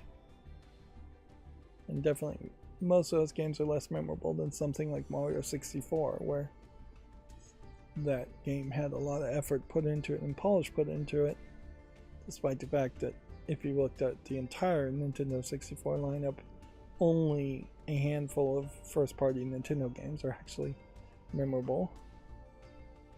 Let's see, McLaren and Sonic announced a partnership more than 3 decades after Ayrton Senna's famous Sonic Trophy win. Okay. So, some kind of team up, probably for Sonic Racer's universe, if I was to guess. Jack Black's Officer Dick character is returning to Tony Hawk's Pro Skater 3+4, along with his UK twin, which I again assume this is a character that was just in the game originally, and he's still in the game in this game that is, I guess, maybe a remake of Tony Hawk's Pro Skater 3+4. I don't even know if it's actually a remake though. It may just be a remaster. Yeah. So, remaster. Let's see. The character was unlockable in the first 3 games, but at the time he was portrayed as a generic cop. In 2020 remaster of Tony Hawk's Pro Skater 1+3, he was instead played by Jack Black. So Jack Black was added. So not even, I guess, a true to the original remaster. Not that I think anybody kind of care too much. It's weird how all the news that we've seen, which has been a lot around Tony Hawk, man, I keep mispronouncing Tony Hawk's Pro Skater 3+4, is really just around characters showing up instead of showing off any levels or gameplay or anything that would be uniquely new and completely different from what was originally in the game. They obviously aren't trying to change too much. And so for me, a new Tony Hawk game would be way more interesting. Although I also believe at this point we probably need some kind of skate game that doesn't associate itself with any specific name, because Tony Hawk is pretty old and I don't see anybody popular enough to really replace him. Same could be said with like Madden, and almost certainly that's what's going to happen, is we're going to start seeing Tony Hawk games after Tony Hawk retires or dies that just have his licensing and branding on it, but then really don't actually involve him. Let's see. Mario Kart World patch makes it harder to have a standard 3-lap race online. The version 1.1.2 update makes it harder for players to avoid intermission races. Interesting. Why would they do that? I don't have a link for you, but I can also say that there was somebody on YouTube who has made an interactive map as a website, I believe, that shows you where all of the P switches are in Mario Kart World. You click these P switches and then it gives you a short extra race where you have to collect, I think, silver coins. If you collect the silver coins, you get a sticker that shows up in a sticker book and is a tiny little sticker added as a decal to your racer. And there's a massive amount of them, and the game does not do a good job of tracking those on the map. So yeah, this interactive map is probably very useful if you want to do all the P switches. Once you've accomplished a P switch, you have to, if you try it again, it won't give you anything new, so you wouldn't want to just randomly try and do all the P switches. It's very much like the Kokoro seeds in Twilight Princess, which unfortunately it does seem like that is now the new standard for for Nintendo games is that every single new Nintendo game is going to have a lot of extra busy work that you can do, and that is going to give you almost no reward if you do it.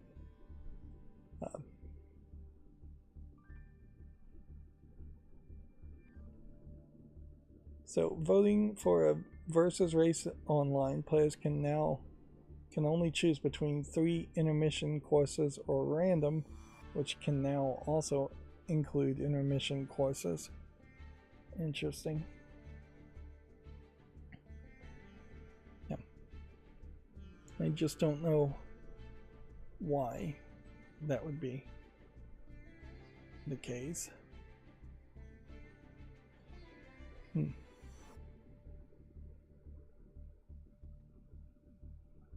Yeah. I very possibly will never even play Mario Kart World, though, so it doesn't really matter too much to me, so let's move on. Final Fantasy Tactics Writer says its political message is still relevant because the world hasn't improved in 30 years. The 1997 original was released during the time of serious economic and political turmoil. Now this is a Japanese person, so he could be speaking worldwide or from his Japanese perspective, or he could be speaking more locally as far as just Japan's situation. It's probably true that in many cases 30 years later things have not improved to any one person's hopes.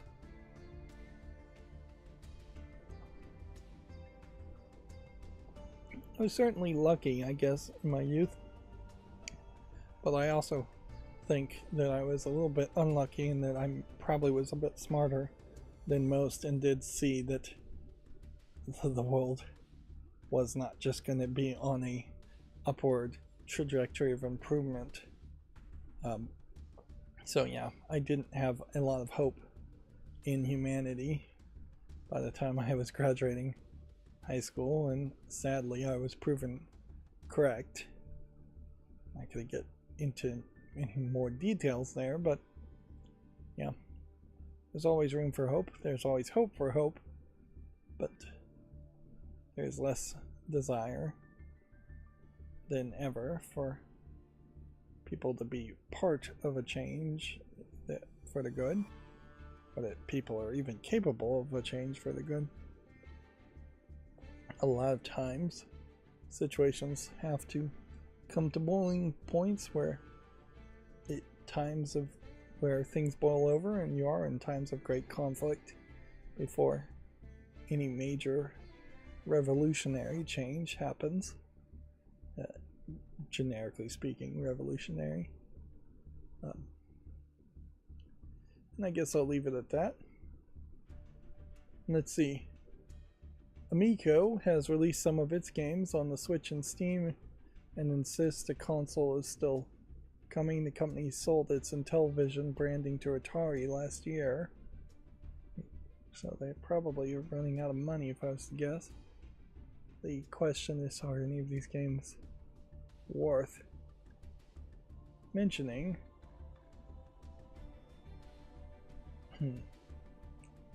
Stunt jumping game Evel Knievel and platformer Finnegan Fox are available on Steam and Switch.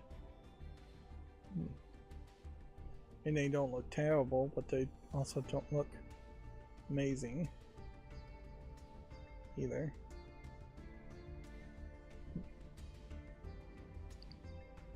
And that's the last Video Games Chronicle article I have.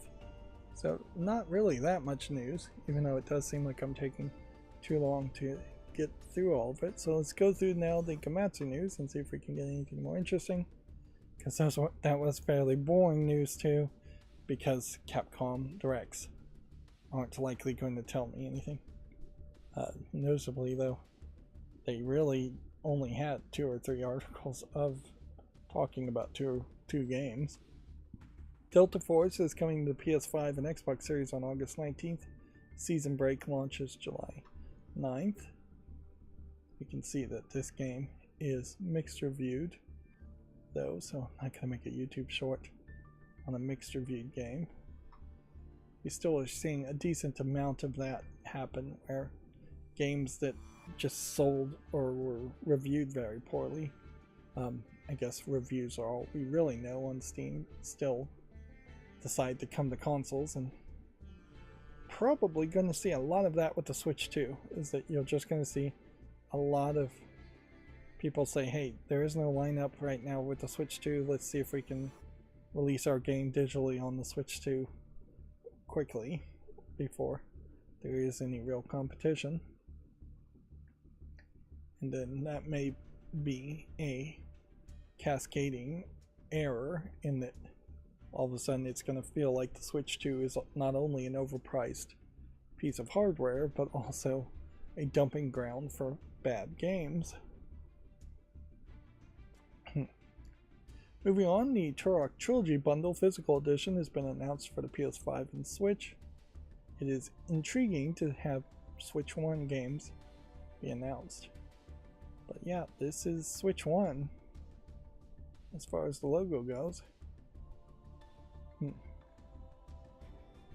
It's still crazy how much of the top banner here is PlayStation 5 in white space.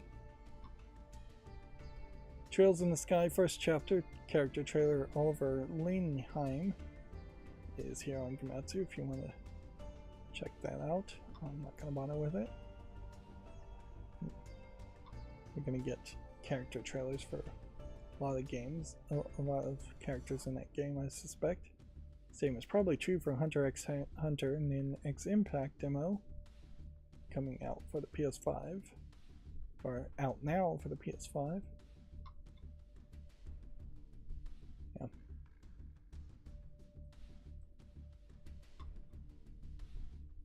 Let's see, Witch Spring R free DLC, The Followers Fall, has been announced, due out in August. Let's see that on Steam. This is on my wish list. So I guess the question is that DLC? No, the new DLC is not listed. There's some other DLC that is already available. What kind of game is this? It says it's a cute, funny RPG game, combining elements of collecting, simulation, and battling. Overwhelmingly positive, and definitely not at a particularly high discount, although it is at its historic low. So there is definitely an argument that if this game seems like something you really want to play, get it now, because it's not likely, it's such a niche game, it's not likely to go on deep discounts. There is definitely a wide difference between a AAA game being able to discount itself quite a bit and smaller single A or double A publishers or self-publishers and developers not being able to ever really afford to discount their game.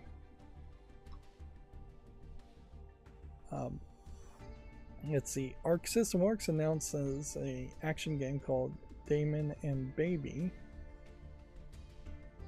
Let's see, video is already private.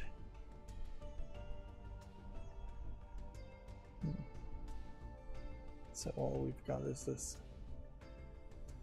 image here, which is a mosaic, I think that's what you would call this, or tiled collection of images with my magnifier not even really helping too much as far as trying to figure out what it looks like or how it would play.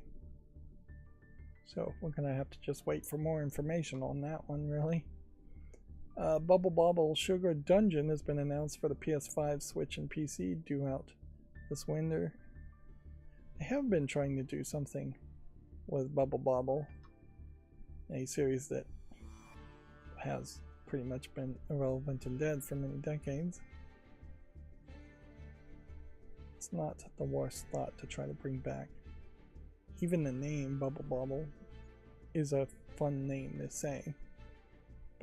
arguably maybe it should just reboot and have a more modern concept as a gameplay mechanic, because this kind of platforming arcadey style of gameplay tends not to really make sense. And they are doing something different here, noticing in that you are going from one room to other rooms, or one screen to another screen. First step up bubble bobble game in the series. Go on an adventure through a strange dungeon, and it changes every time you step inside. So it's almost like a roguelite game. Arc System Works Dreadcom and Super Niche announce a racing speedrunning simulation RPG, Demon's Night Fever. What does that mean, racing speedrun?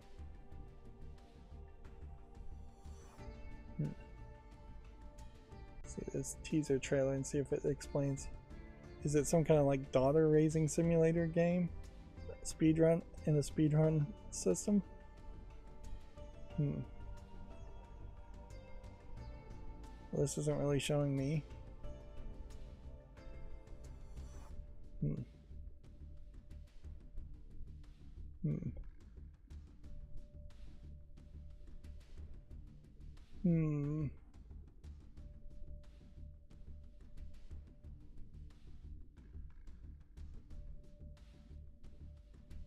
Well, if this is a sun raising simulator in this case, it seems like you're going to be raising him badly to be evil. I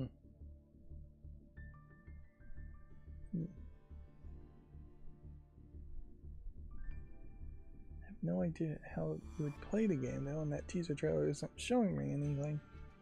So that's inherently, I guess, the problem with teaser trailers, isn't it? So let's move on. It is a slightly intriguing thought, I suppose, as far as intentionally raising a character, a childlike character, to be evil instead of good. I don't know how many people are going to enjoy doing that over and over again, or getting different endings. Even Princess Maker 2 definitely had options that were thought of as bad endings, where your character could become like a demon queen or a dominatrix or prostitute or things like that. But yeah, if those are only the options, that may get very dull very quickly. Moving on, Double Dragon Revive adds Switch versions in a showcase trailer. There's still a lot of questions as far as whether this new Double Dragon 3D CGI art style would ever be accepted. Let's see, Arc System Works announced an interactive adventure game called Dear Me I Was ... for Switch 2. I kind of get a feeling like this might be inspired by the game Another Code and some of those DS games that were half puzzle, half visual novel experiences. Doesn't look like what this really is, though. Although I don't know what this really is.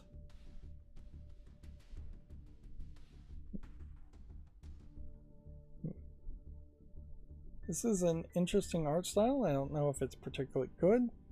Having a thick white outline on characters and then having very rough pencil sketch appearance. It definitely feels like if it's a consistent art style, it's something you could get used to. If this became like the new Filipino animation art style or something where it became very common, I could get used to it.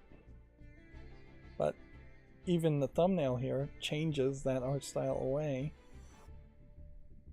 Yeah.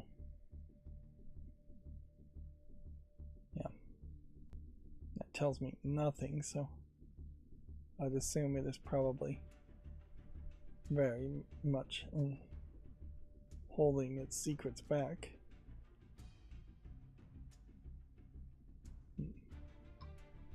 So yeah, impossible to really form an opinion or act on a trailer like that. Let's see, Nintendo GameCube adding the Nintendo Classics Super Mario Striker on July 3rd. I already talked about that. Yep. Here you can see kind of an example of where 3D graphics originally looked on that thumbnail for the GameCube compared to the PS1 and PS2. One would assume that a level of smoothing is being done. And it was perhaps the Mario Striker series where you first really get an introduction of Daisy and Peach being more underdressed, I guess is the right term to use, because they're wearing shorts like everybody else and they're being more active overall, where kind of up until that point Princess Peach had been the main focus, Daisy had been mostly forgotten about, and both of them had been in dresses and just damsels in distresses characters. Which that does make a good point to say, hey, it hasn't just been the case that Princess Peach has been exclusively a damsel in distress up until the most recent game in which Princess Peach was the protagonist for the first time. Which, by the way, nobody's talking about that game. It didn't sell very well, didn't get reviewed particularly well. It seemed like it was a fine game, probably designed for little girls to play, but it didn't really expand Princess Peach as a character, and I doubt we'll see a sequel to that game. I think it was called Princess Peach Showtime was the name of it. I can't even really remember. But in the mainline Mario games, Princess Peach is still very much the damsel in distress, and she was the damsel in distress up until the last minute or two in Mario Odyssey. She'll probably be the damsel in distress in the next Mario game. If not, I don't know what they're going to do at that point. They could have Yoshi be kidnapped and he could be the damsel in distress instead.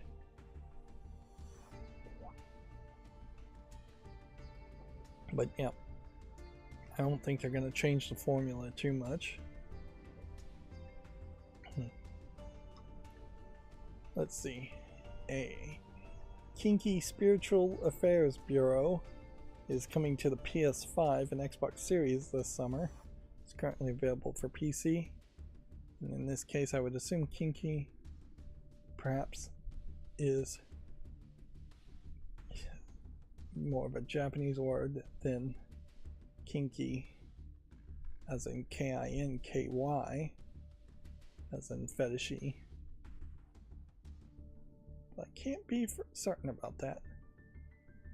So I can say if there were any adult content tags here, this would have been self-censored, blocked. And looking at all of these look like they are kind of low visuals, but low quality visuals, but that's about it. Gunfight, blood, and violence. And I swear, I would have thought I had already made a YouTube short on this, so why is it not checked? Yeah, I still haven't figured out what's going on in that case. I definitely should check that and figure out what's going on, because it may very well be the case that nothing I have added to my list to make YouTube shorts on has actually been checked, and the check marks are just gone. Certainly would explain why my local storage cookies seems to say there's only one here.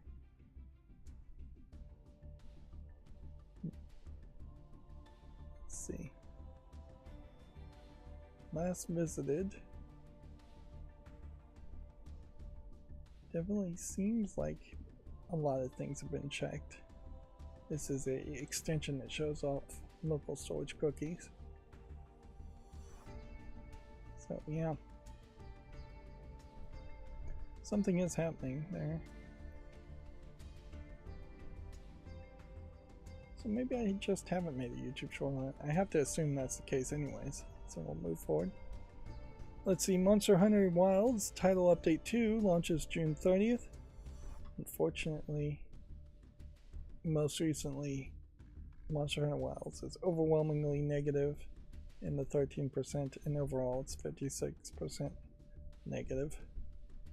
So yeah, it's hard to recommend that Monster Hunter game. I think a big part of this negativity is from the performance stance.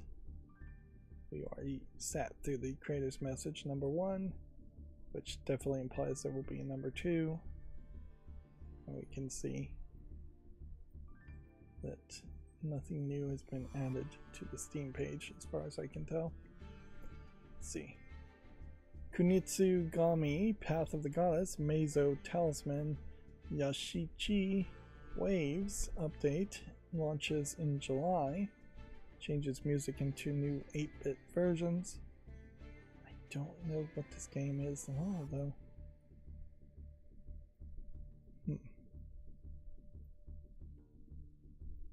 Seems to be a collection of several 8-bit games. But that's not even what it is it? This is something that came out in 2024. That was a while ago. And it is rated very positively. But I'm still kind of trying to make fewer YouTube shorts overall, so updates that just changes the music a little bit is probably not a big enough update to justify this. And really what I want to get down to is I want to have only one game listed as a YouTube short by its name. So I want to have multiple YouTube shorts for the same game effectively. Street Fighter 6 DLC character Sagat launches August 5th. I guess they dropped the ball in the fact that they could have maybe invoked Bob Saget, who recently passed away in the last couple of years. Of course, I'm sure Japanese people don't know who Bob Saget is to really do anything there. Bob Saget, notorious stand-up comedian who would do dirty jokes in his stand-up and then surprise a lot of people who thought of him as a clean and sweet old man from Full House. A lot of swimwear outfits apparently coming to Street Fighter 6 too.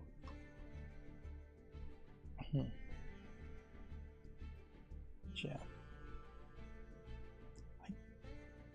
I am actually a little surprised to find out that Street Fighter 6 is actually positively received.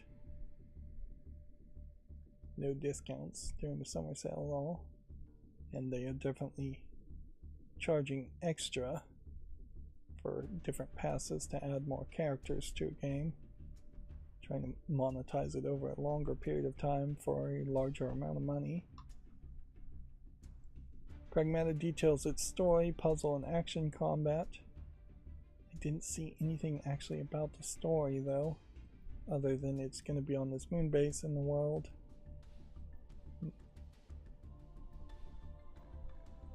So to me it feels like they're going to get to Earth in the last 5 minutes of this game, and that'll just be that.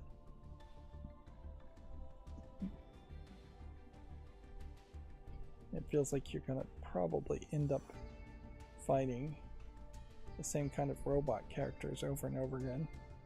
In a weird way, it's gonna kind of feel like that game Haiti with the big butted robot character and that you're just in a facility fighting other robots that are gonna attack you over and over again.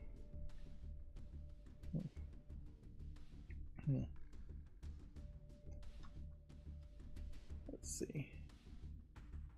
And for some reason, Pragmata is tagged with hentai. So I'm going to just start flagging that in particular. It clearly seems like there are games now that usually are pretty big games that are going to get flagged, and the flags are going to get added. So there has to be at least a fairly large number of trolls online that are adding those roles, those flags. Which I seriously doubt you're going to see hentai. And even if it did have it, which I'm 99.9999% sure you won't, it would be weird. It'd be a weird 3D CGI imagery that would have to either cross some pretty large taboos by having a robot child involved, or go in a lot of weird ways to not have the robot child involved in that scene. You'd have to break the couple up, the group people up. Yeah. Which, yeah, the censorship situation in the United States is getting worse today, in that the U.S. Supreme Court said that states can enforce porn website bans and major fines for websites that don't enforce bans. I think it's perhaps only bans that require age verification, but inherently if a porn website needs a government issued ID, then many adults are not going to be willing to provide that and be potentially tracked or have their private security information released. There were several Supreme Court decisions that were released today, most of which will irritate people on one side of the aisle versus the other. Back to video games though. Touhou Artificial Dream in Arcadia is coming to the PS4 and 5 and Switch on July 3rd. One of these days I'm going to have to actually try and figure out what Touhou means. This time it seems like it is a pixely old school dungeon crawler. Yeah. At some point, why don't I ever do this? Let's just define what Touhou means. So Wikipedia, here we go. Why didn't I do this a long time ago? The Touhou project. Boy, do I wish there was a dark mode here. I'm gonna have to work on that too. The Touhou project, Japanese as this symbol and this symbol in project. Hepburn. Touhou Project Kuto. You don't really need to know how to pronounce it in Japanese. Also known simply as Touhou, meaning Eastern or Oriental, is a bullet hell shoot 'em up video game series created by independent Japanese Dojin Soft developer Team Shanghai Alice. Dojin Software as in Japanese hobbyists. Okay. The team's sole member Junya Zun Ota has independently developed programming, graphics, writing, and music for the series, publishing 19 mainline games and 13 spin-offs since 1997. So this person is very productive, perhaps obsessive. Zune has also produced and released related Printworks music albums and collaborated with Dojin developers Twilight Frontier on 7 of the official spin-offs, 6 of which are fighting games. Okay. First 5 games were developed for the Japanese PC-98 computer, with the first highly responsive to prayers, that being the name of it, released in August of 1997. The signature series Danmaku, its bullet curtain mechanics were introduced in the second game, Story of Eastern Wonderland.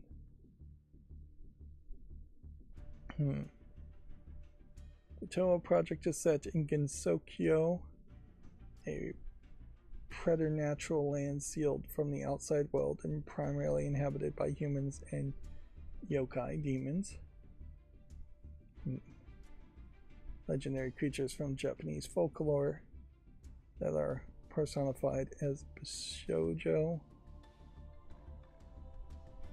which is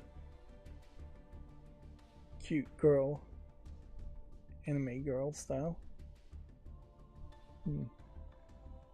Although Bishoujo, it's not a phrase I would use very much. In an anthropomorphic moe. Probably should use some of these definitions myself, as Wikipedia describes it.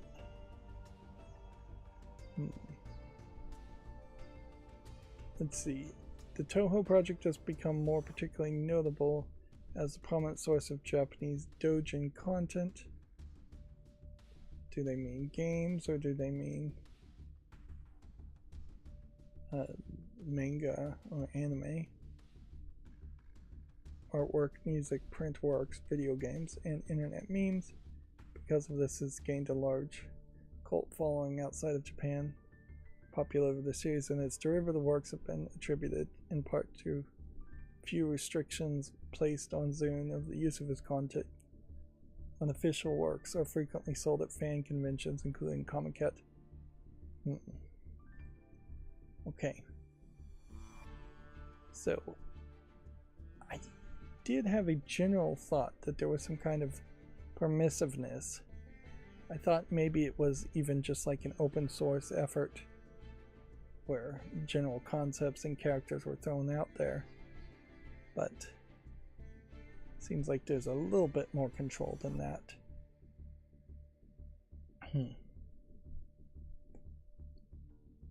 So yeah, that's all very intriguing to finally just learn what Toho means and why we've seen so many Toho project games.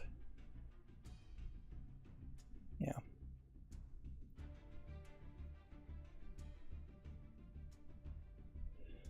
Does that help me in any way to think about wanting to make more YouTube shorts around Toho things? I mean,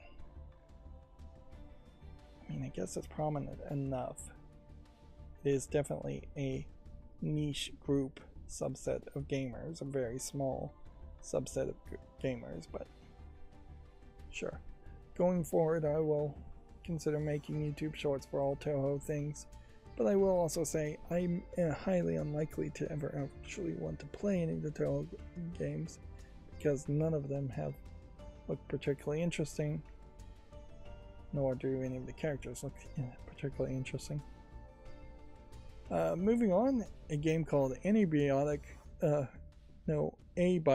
Factor launches July 22nd. It's currently early access for PC. Looks like it is some kind of survival online co-op game. Speaking of co-op, there is a software, it's only at version 0.4 now, called Party Deck, I believe is the name of it, which effectively tries to split online co-op to be local co-op.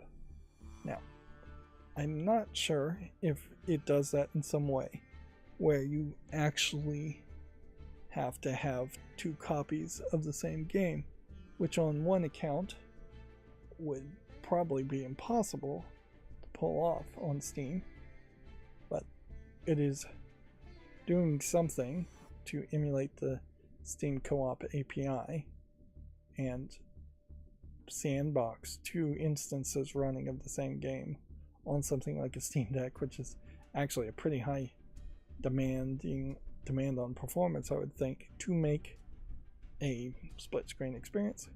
And the latest 0.4 update adds a split screen vertically instead of a split screen horizontally. So instead of the screen being split horizontally in the middle here, it could be split vertically here. Which, yes, if you have a wider screen thing like a racing game, vertical makes more sense. If you have a taller game, horizontal may make more sense. Although in many cases you're probably better with the vertical split.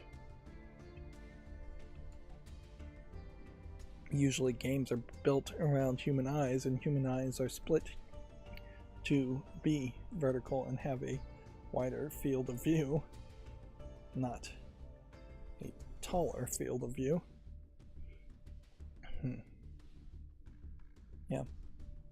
And it's worth pointing out that this is definitely a software that's going to be a kludge to solve an issue that really should just not exist, in that all online co-op games should just be allowed to be played locally. They almost certainly are being tested locally, and many co-op games like the Lego games have screen splitting code and technology into it that then would allow the screen to merge back together when the 2 characters are next to each other, and you won't get that certainly with any third-party software.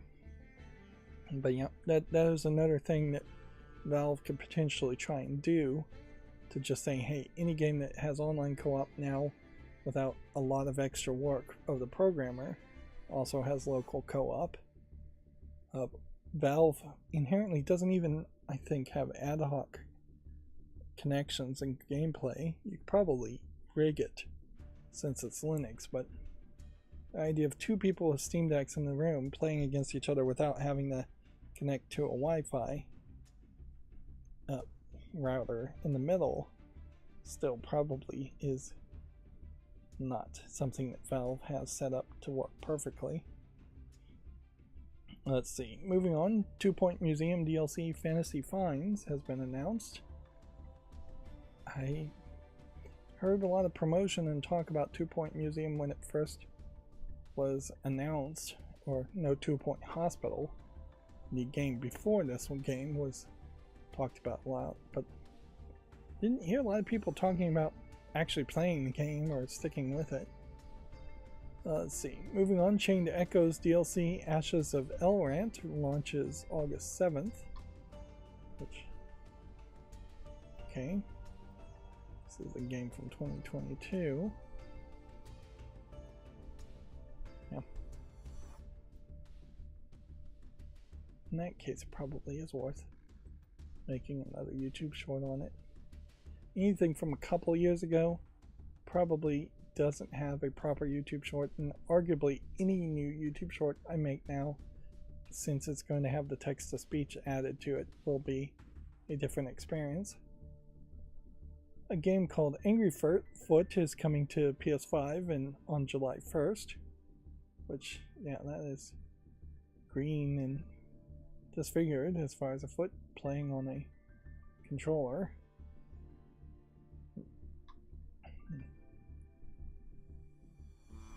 So, is the foot holding the gun? Is that the silliness here? I think that may very well be the case. But yeah, you kind of have still the occasional game like this where it's maybe got a silly premise, but then it really just wants to sell you a first-person shooter gameplay experience, like so many other games. We've got the Famitsu sales for the 16th through the 22nd with Rydo Remastered debuting at 51,435 retail copies being sold, which hopefully this will be the last time I have to say Rydo, which is too close to the spelling in the same pronunciation of my name. Right, the big news certainly here though, and we don't have anything but the top 10 at the moment, and that'll get updated to the top 30, is just going to be what are the Nintendo sales, Switch 1 and Switch 2 sales doing. Are they still going to be high in Japan, or are they going to start to fall off, or are you going to see just a significant amount of Switch 1 games still selling? Because there isn't much of a lineup for the Switch 2. And looking at this, it does seem to me like Mario Kart World is still dominating as the main Switch 2 game in Japan, which, remember, the Switch 2 version that can't play English games is cheaper in Japan, so it's definitely a different experience. But then Switch 1 of Rydo Remastered is the big sale after Mario Kart, although we're talking 6 times, 5 times more sales for Mario Kart than Rydo Remastered for Switch 1. And then that is just humiliating the PS5, which I wouldn't be surprised if Sony pulls out of the Japanese market completely. They probably have too much pride to do that, but they certainly have the numbers now to justify that decision if they wanted to, that they're not selling software anywhere close to the way Nintendo is selling software in Japan, and Japanese companies like Sony may very well only care about their Japanese sales numbers. I suspect if they did care about global numbers, the PS5 would still sell very well worldwide, and so that it would be the one argument that PS5 is still going to be around. But they may very well use numbers like this to justify dragging their feet and not really rush to make a PS6. And then you're back to a Switch 1 game with Fantasy Life I, and then Legend of Zelda Breath of the Wild Switch 2 edition is actually pretty low in the 5th spot. And then the Switch 2 version of Rydo Remastered is very low. Yeah. Which definitely says a lot more Japanese people have Switch 1s or want the Switch 1 version. Or maybe the Switch 2 version just was not available. Yeah. And very few people, but some, want the PS4 version. Basically, that's the only game that was new this week. Hardware sales seem to still point to a large number of Switch 2s being sold, and if you were to combine all of the top 3 numbers, it just further embarrasses the PS5 in the 4th spot, selling 3,000 units compared to what is 150,000 units of some form of Switch, not even including the original form of Switch. But even if you did include the original form of Switch, then included the other forms of the PS5, the numbers wouldn't really change that much. Xbox Series S and Series X selling very little, PS4 selling very little.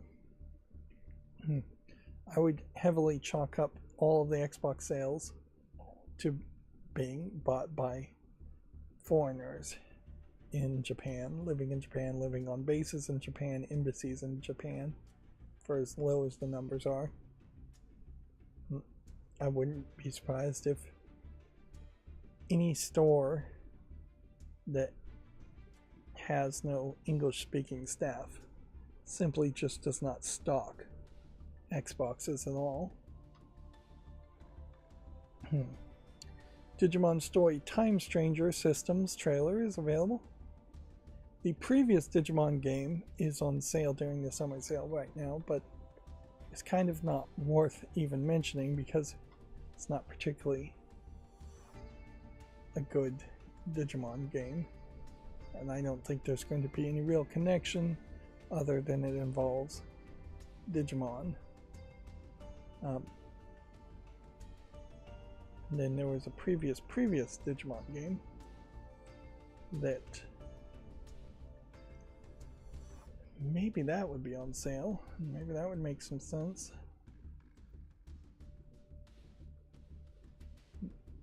I'm not sure if Bandai Namco even released that previous Digimon game.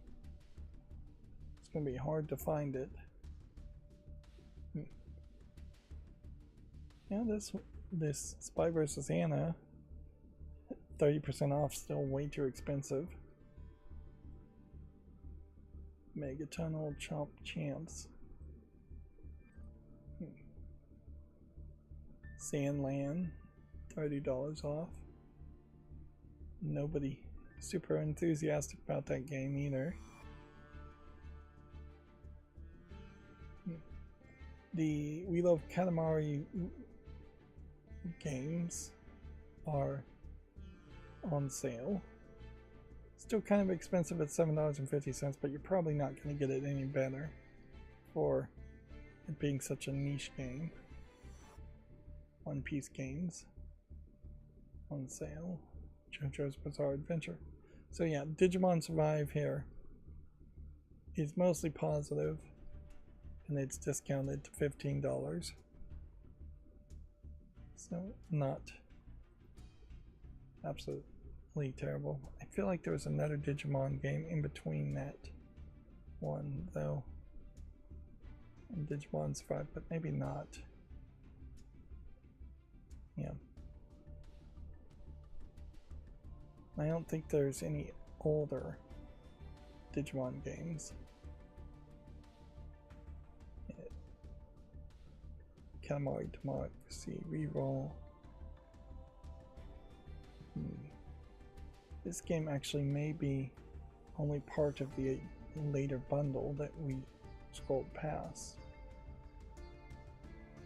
And things like Little Witch Academia, which I think was based off a Netflix anime, probably pretty irrelevant at this point, come to think of it. And I'm starting to definitely feel like Sword Art Online and Dot Hack games are pretty irrelevant.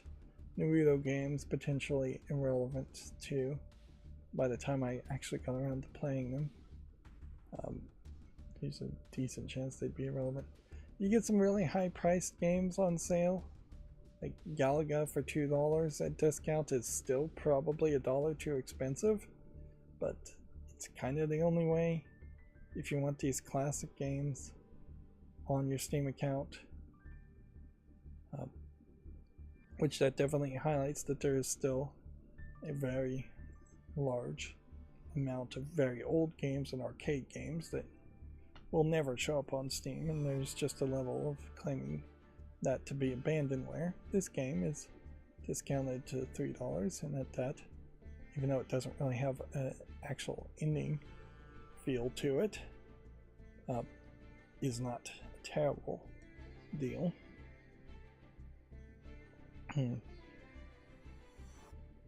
But yep, there is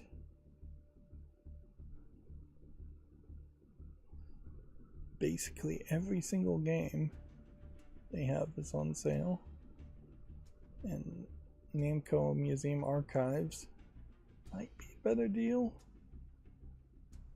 but it's also more expensive. And Elden Ring at some level. Pac-Man Museum for $10 is kind of still expensive. Yeah, it's amazing how much they have been able to rebundle and resell Pac-Man while not actually doing anything with Pac-Man. Which I don't know what you really can do with Pac-Man. I question I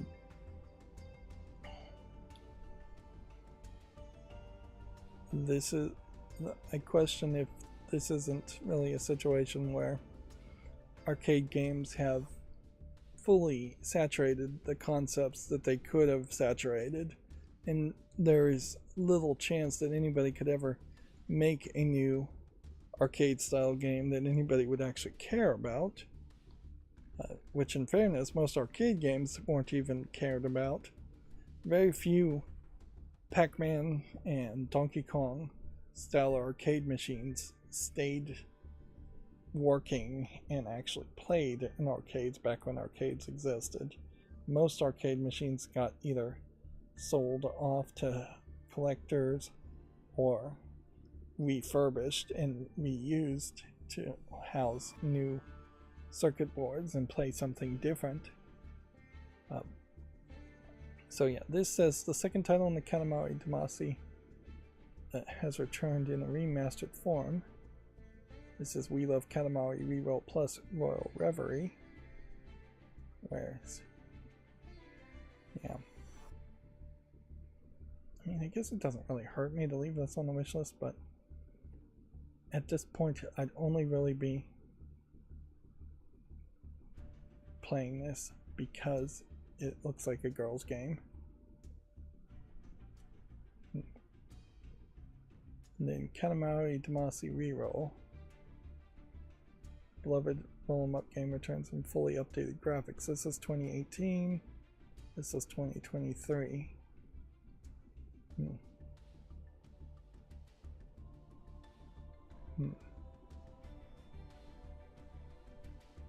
as far as I can tell, I'd have to assume this is the first game in the series,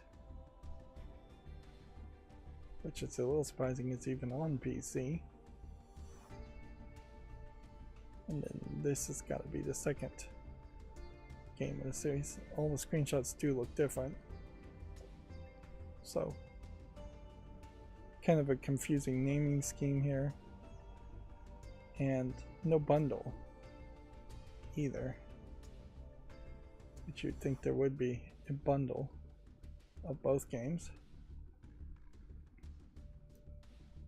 Yeah, Digimon Survive, 79% positive, 73 in the last 30 days. More success than I thought it really had. And if there is some other Digimon game that I'm thinking of in between, it might be even a mobile game. It's not listed here. Right. And Pac-Man Mega Tunnel Chain Chomps is mixed, and that's why it's not on my wish list.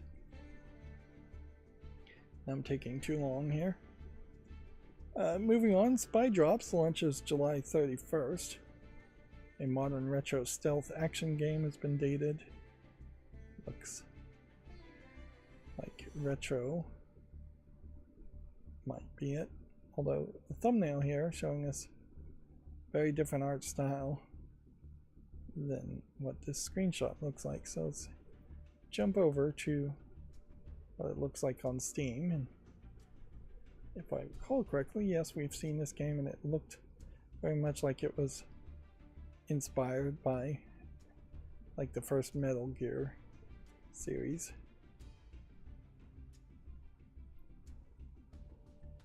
Just may very well be one of those cases where somebody is kind of asset flipped an anime girl in tight latex outfits because they actually did have a concept and hope here for an actual game as far as a old school Metal Gear style games, or Metal Metal Gear Solid style games, I think specifically. It also could just be that this is just completely a garbage game. PlayStation generation animation once again being touted as a good thing, and I heavily have to question whether that it really is a good thing. Let's see. Worms Armageddon Anniversary Edition Backworms compatible update is now available, adding 3 new games, plus Boggy Bee cheat code. It adds the Super Nintendo game, the Sega Genesis / Mega Drive version, as well as Worms World Party to the collection. Interesting. But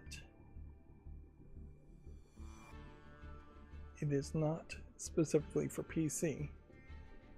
It is for PS5, Xbox Series, PS4, Xbox One, and Switch. So maybe those things are coming to the PC version, but maybe not. I own a lot of Worms games, but it being mostly a player versus player game, I haven't ever actually played them, and honestly I don't know how much I could really even say about them as a series. Death Stranding 2 on the Beach final trailer is available. I've pretty much lost any interest in it, so I'm gonna just say check out this trailer if you're interested yourself. Like, the only thing that would renew or build back my interest in Death Stranding 2 is if there was either a easier way to get through Death Stranding 1 first, or a easier or massively popular reception of the gameplay of Death Stranding 2, which I don't expect that's going to be the case. I expect people are going to say Death Stranding 2 plays exactly like Death Stranding 1, and that there's just a lot of walking. Moving on, a Korg gadget for PlayStation is announced for the PS5, now being available. It's a music production software priced at $49.99, so not a physical device per se. Instead, it seems like what it really is a software that is just emulating physical sound editing devices, MIDI looping devices, which in fairness, each of those devices might be really expensive, and a lot of these devices are just emulated via software. VST files is what I think they are on computers. A lot of these machines, though, also kind of unnecessary, in that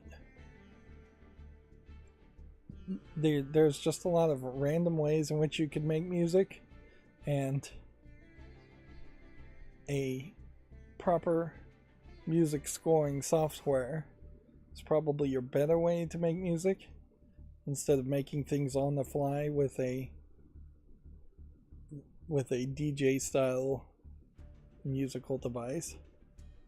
There's a lot of techno lust amongst DJs, I think, and a lot of gadgets sold to DJs as far as loopers and looping hardware.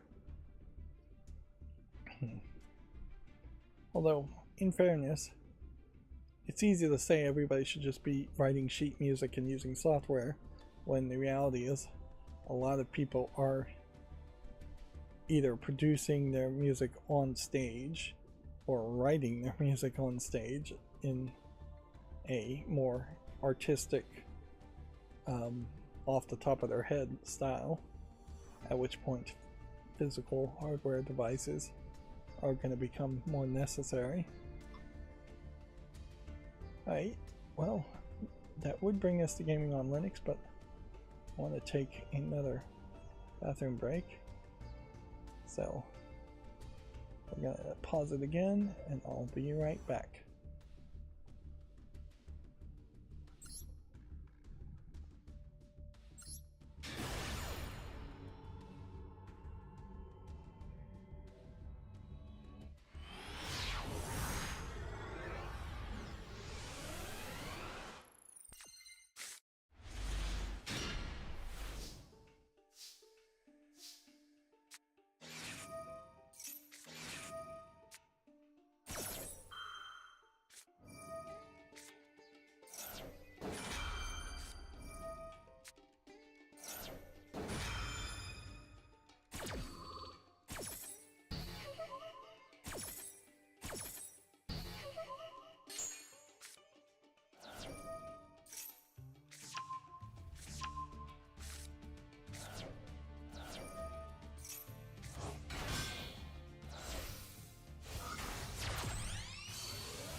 Okay, I'm back. Sorry. Forgot to cough before unmuting myself, I guess. Yeah, this cough is still affecting me pretty badly. Although it does seem like it is often when I have just eaten or snacked a little bit that it often gets worse. Which, yeah, it may be an allergy thing, it may be a heartburn, GERD type situation as far as eating. But yeah, nobody wants to hear about that. So, Gaming on Linux articles now. Let's go through these and then see if we can finish this in any way in a reasonable amount of time. Today went long. We're already at the 2 hour and 45 minute marks. Daisy Badlands expansion has been announced with the biggest map expansion, biggest map yet. Which, yeah, Daisy is not one I've made a short on, so I guess I might as well do that. But it is also an MMO, so it's not something I would actually put on my wish list or follow list.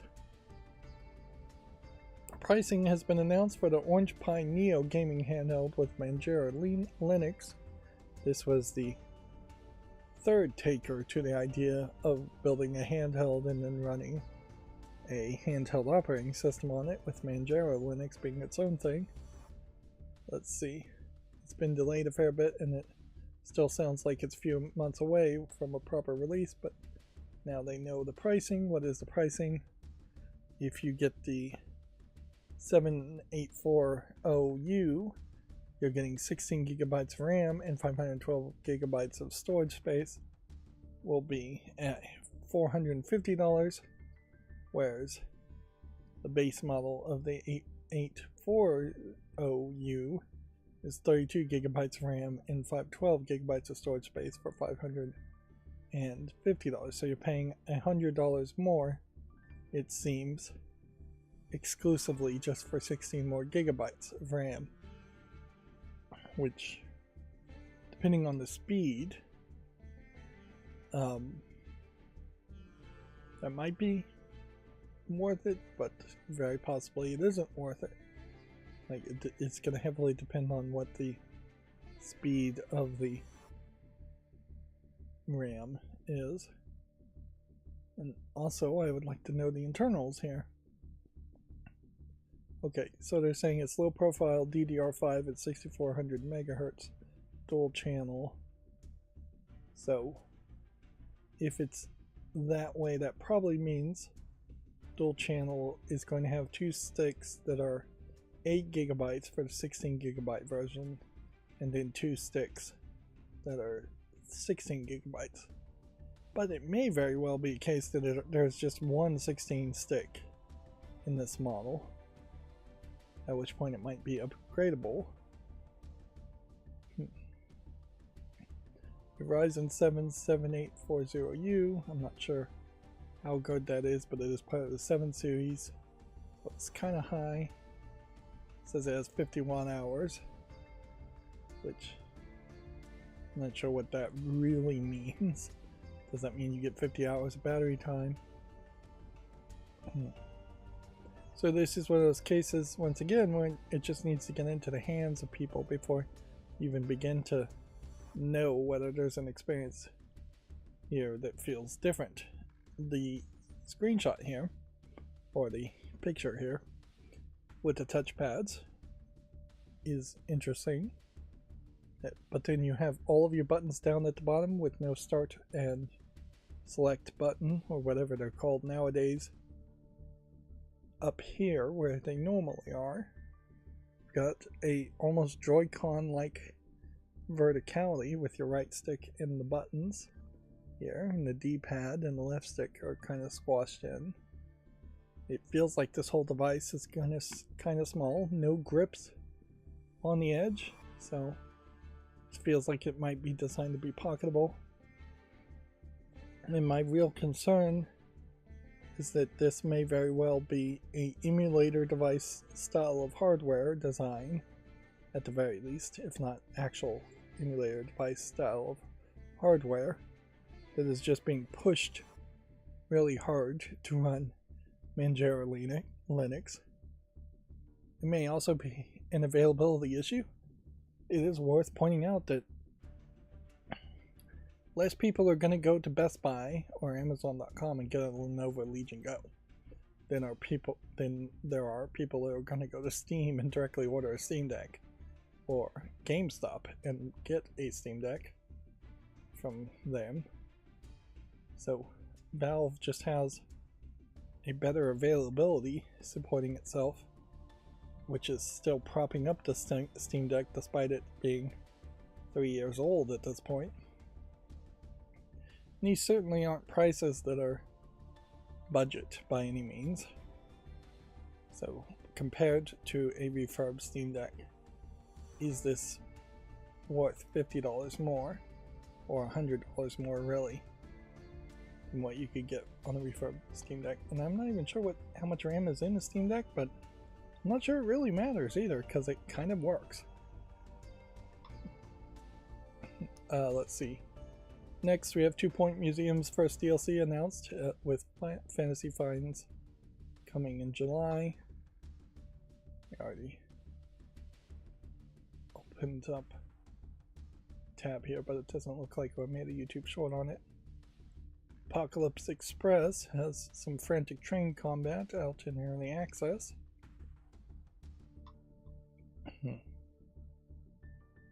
Okay. At some point I might try a game like this, but it's not really a style that I'm familiar enough with I want to spend any effort on. A Hat in Time has gotten a surprise update with DirectX 12 and Vulkan support, which there was some performance issues I think I had with A Hat in Time when I played it on my computer, which is kind of old, maybe 5 years old at this point. So update improvements might be nice, which, although I would say that's not the real issue that would tell me to be cautious on recommending A Hat in Time, though, is that A Hat in Time very much felt to me like it was going to be a Mario 64 game, and then it just isn't that. There's a little bit of that, but then there's a lot of other stuff, and kind of an inconsistency in even what you're doing throughout the whole game.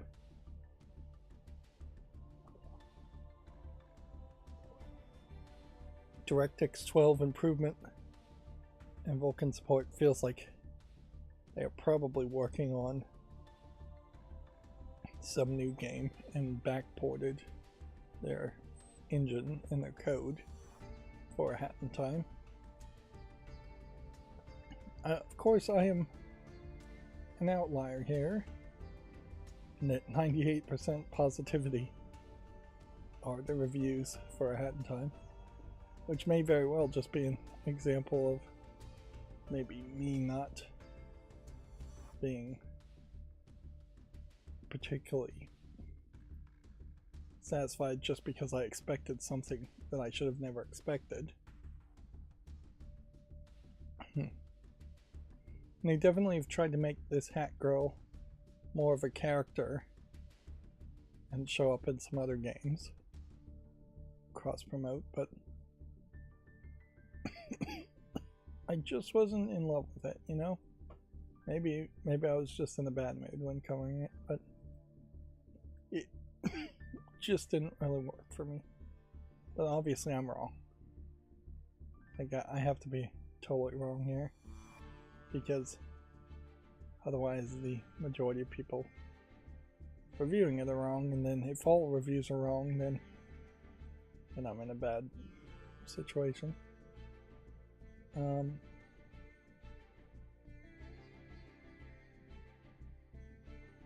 So this free update is automatically included as far as the co-op goes. So they advertise it as a DLC, but in reality, it's not something you can actually download. It's just a patch and an update.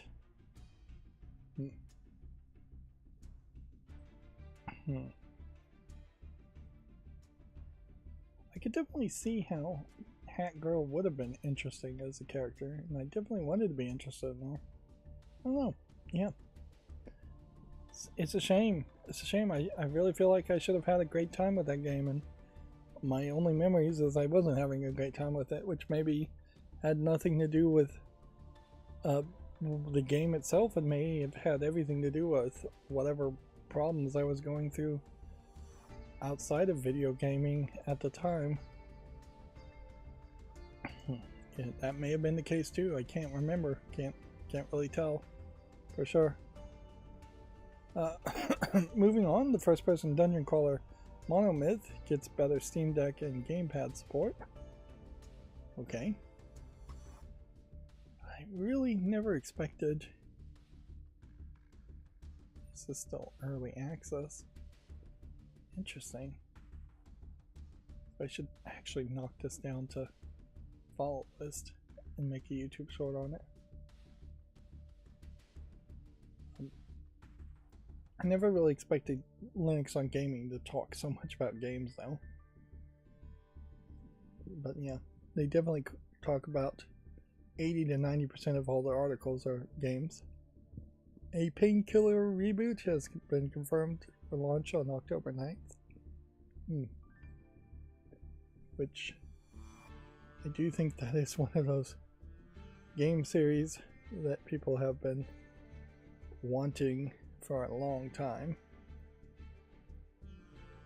That's probably gonna make some people happy. That niche audience that still remembers that Painkiller series. Blending a comedy visual novel with pachinko, Jump the Track adds Linux and Mac OS support. Let's see it on Steam. Okay.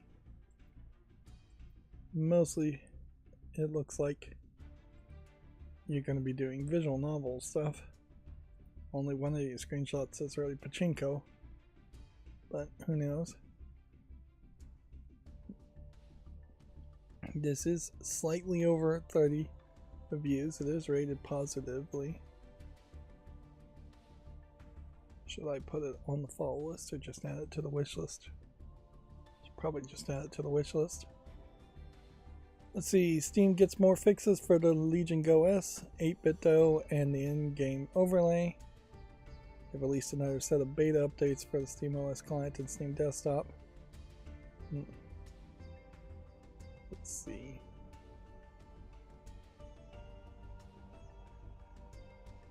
In achievement, unlocked friends feed rose.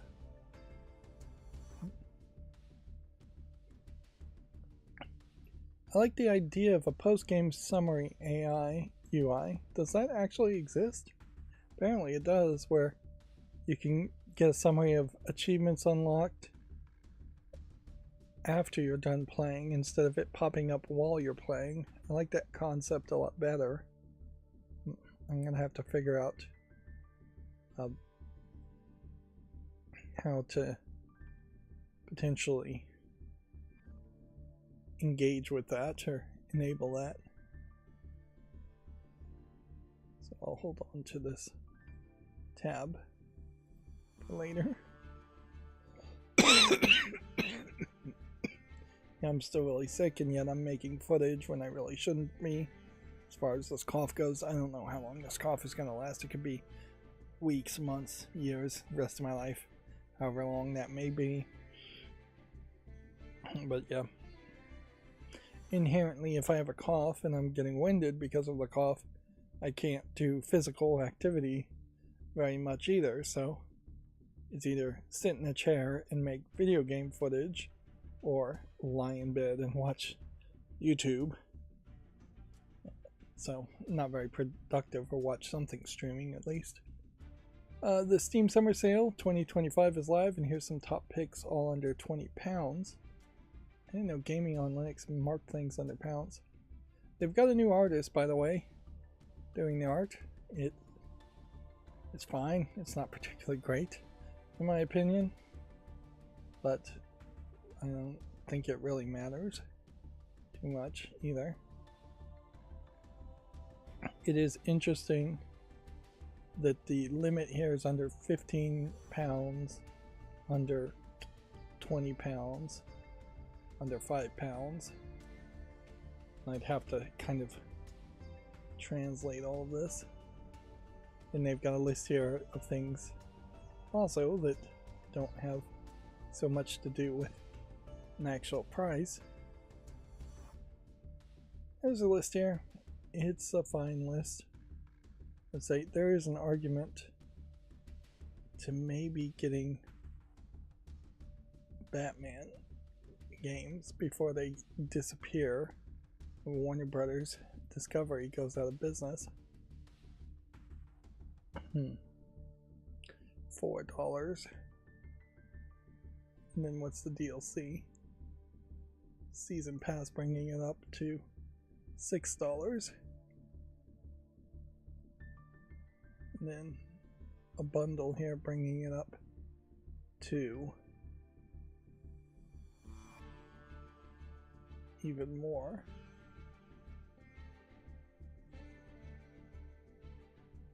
Well, I already own this game though, so I don't even have to worry about that. When did I buy this game? Arkham Knight, I guess, is the third game, so I'm thinking about the other Batman game, am I not? Yeah. The worst Batman game that doesn't even have Batman in it.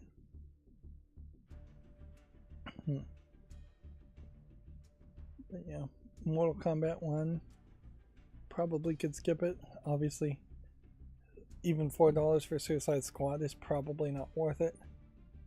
Gotham Knights here, mixed reviewed for $12 was the game I was thinking of. So we'll look at that. Injustice 1 and 2 might be worth grabbing. Watchmen game for $1.24. It's probably not worth even caring about it. Pretty much anything that wasn't just the original comic of Watchmen is not really worth it. This is a Arkham City. I swear I own Arkham City though. And VR games aren't going to be really worth it.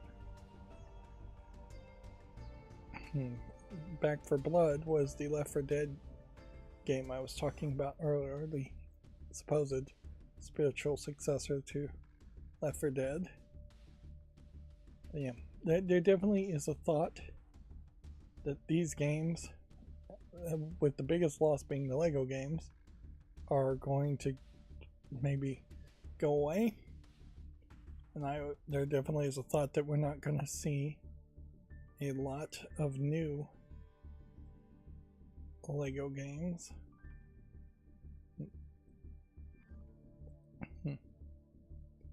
Part of the reason why the stream is going so long is because of the shopping I'm doing here. So 2 parts of the Watchmen series.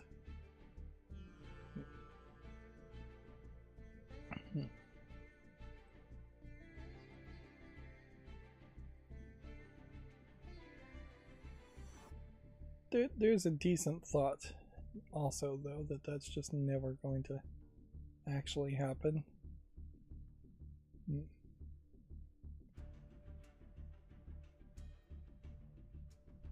In this night bundle.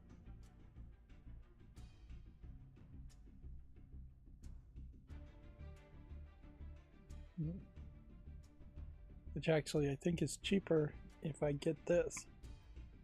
Look at this bundle info.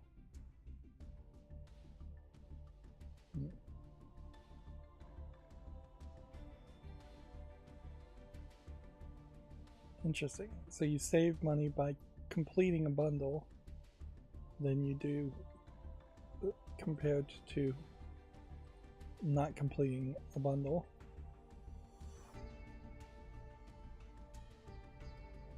Scribblenauts games.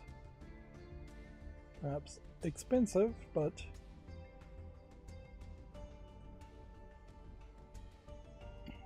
also kind of kid friendly.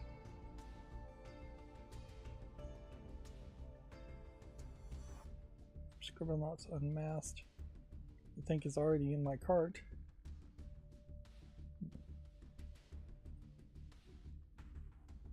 Scooby-Doo, Looney Tunes Adventures, mixed reviews, so it's not very relevant. He is Back for Blood. 68% positive overall, 73% positive more recently. So there might be a small improvement there, but very small numbers. Although, for something that came out in 2021, even having a 24-hour peak of nearly 2,000 players is actually pretty admirable.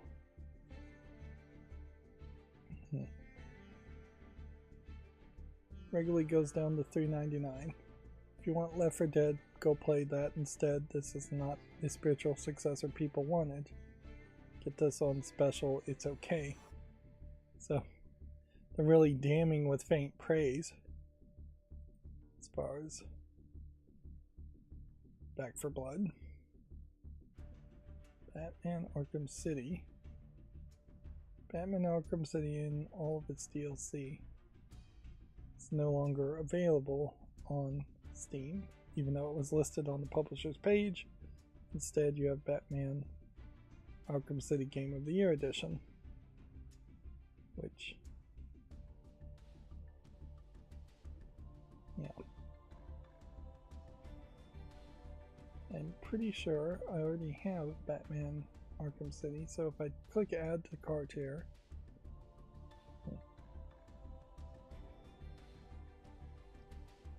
yeah, if I'm buying it for myself, I'm not going to receive the Game of the Year edition on that, which tells me I'm probably not going to receive anything. Weird. So in the weird case, this is one of those ones that should be ignored, I think. If anything actually needs to be ignored, which probably doesn't. Yeah. Not owning Gotham Knights isn't going to make me lose any sleep.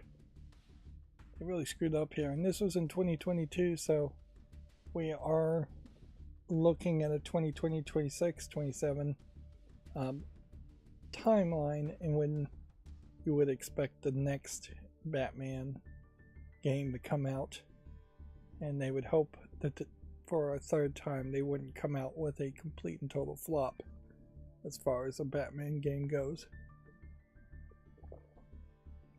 I probably need to do a full timeline reboot and start over and rethink what a Batman game should be. As much as people may have liked the Rocksteady Batman games, it's probably time to move forward. And this game is just called Keep Driving. So that is probably a Gaming on Linux article. Oh, you know what happened here is these are all games that were recommended by Gaming on Linux because of their discounts on Steam.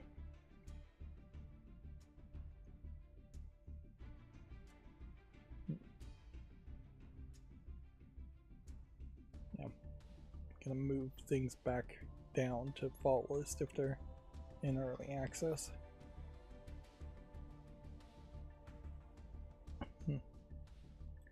So yeah, these are the games being recommended.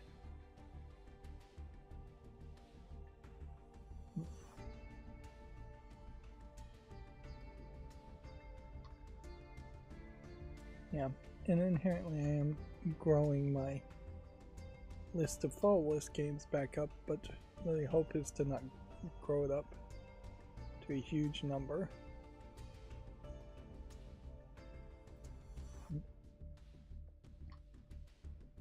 and I'm not 100% sure I actually believe that I trust Gaming on Linux recommendations, as they tend to recommend a lot of games and they're kind of random. This game, Power Wash Simulator, is on sale, but I don't know if it's much of a sale when maybe you want all the DLC and then you're still paying $50 for it. But definitely feels like it's probably not going to be a problem in a game like this to start with the base game and get DLC later. Some games are very much the case where DLC is mandatory to have the true proper experience you want, whereas other games it's less of a necessity. Dead by Daylight. Yes, so yeah. This was the one game I said that somehow does make a multiplayer horror experience, but even in that I don't know how much of it really is a horrific experience. And for me personally, it's just an annoying thing to see it successful, because there's no way I'm likely to ever play this game, and no way I'd actually be able to have too much to say about it. Witcher 3 with the expansions, Blood and Wine and Hearts of Stone. I don't know if you need any of the other things. Alternate look for Yennefer. What does the alternate look for Yennefer look like?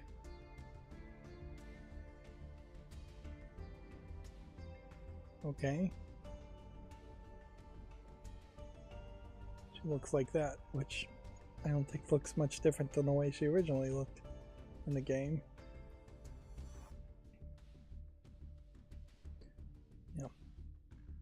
This is one of the few games that did surprise me just by the amount of nudity that rarely popped up, but it does actually justify to say, hey, this tag is right.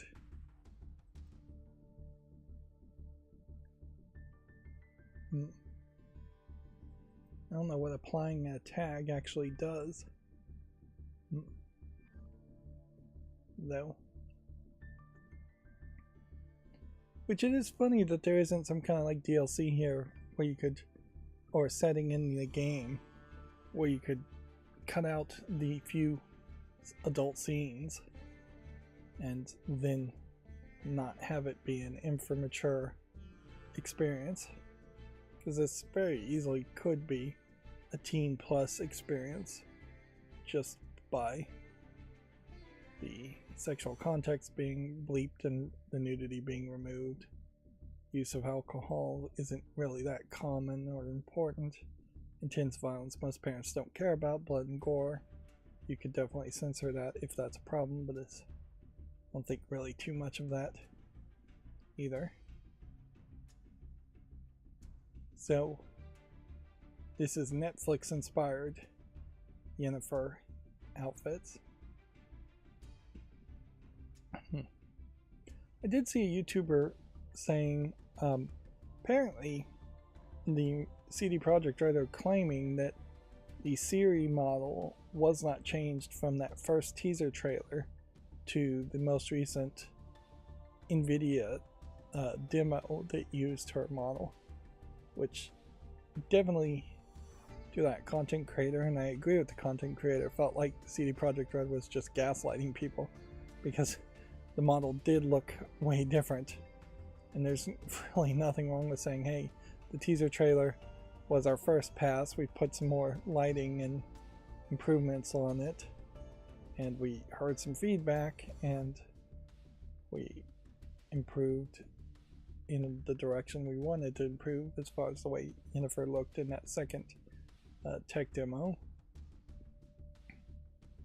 But to say you've changed nothing is just ridiculous, and the YouTube video talking about that really just highlights how increasingly teaser trailers, demos, and every single announcement and reply, often of times when there really is just no need to reply at all, feels like there's these attempts to gaslight the player base or drive the player base to believe things one way or the other, instead of maybe just being more truthful and honest about what you did and not caring how people react to it. There is a weird SJW-ness still to the gaming community, more than most communities, game development community in particular is what I'm talking about, and a weird thin-skinnedness that's seemingly getting worse amongst game developers and publishers. Two Crowns Kingdom. It's also on sale. Potion Craft Simulator. It's also on sale. Dying Light. It's also on sale. Do I own all of this DLC?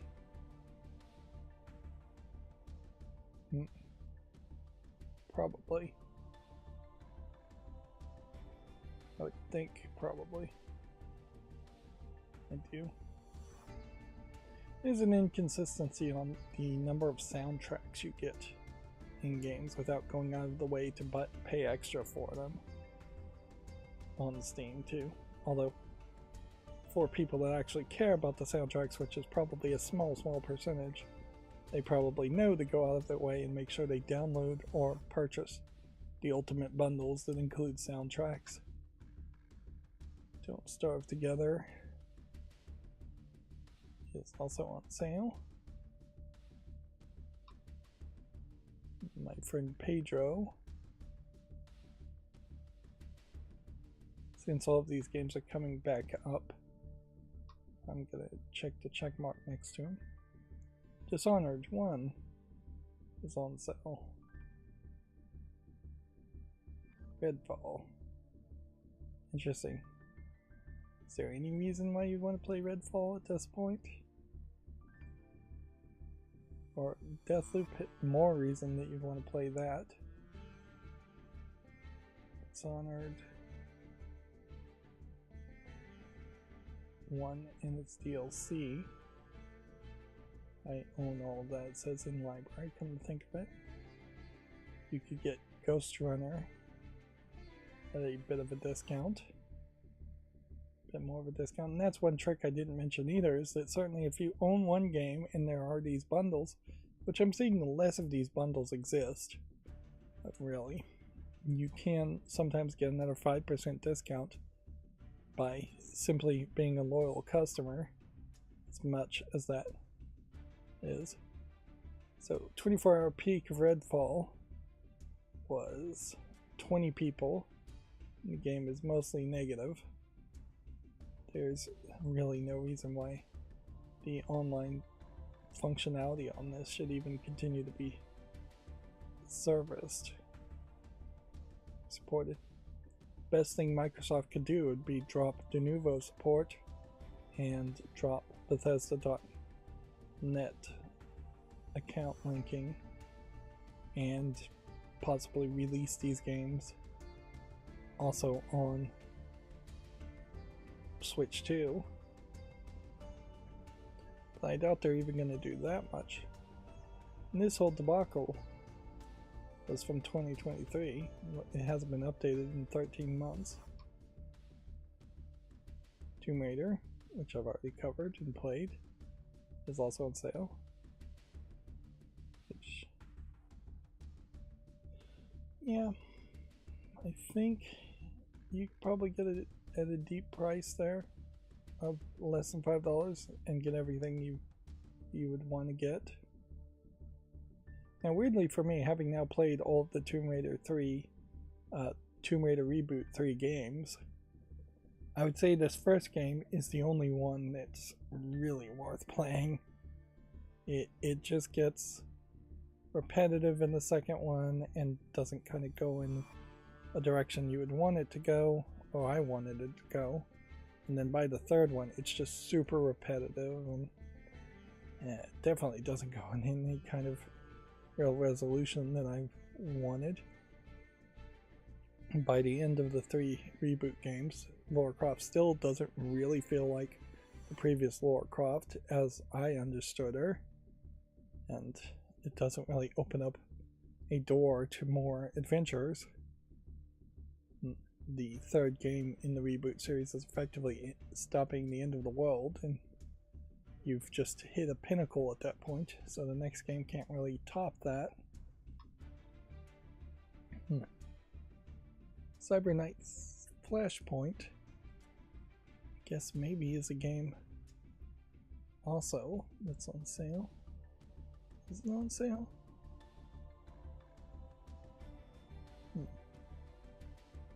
A little bit, not much.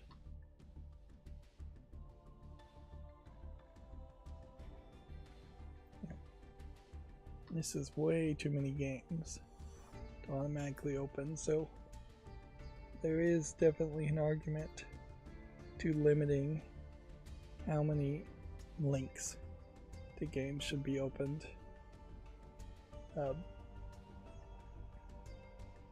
Maybe as extreme as saying, hey, only open the first one, or only open any links at all unless if there's only one. Which that's all fairly simplistic programming to do that, but still would take time.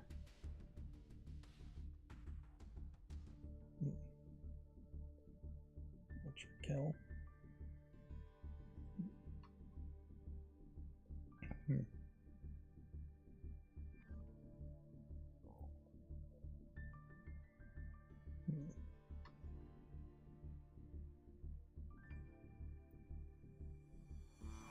Outer Wilds.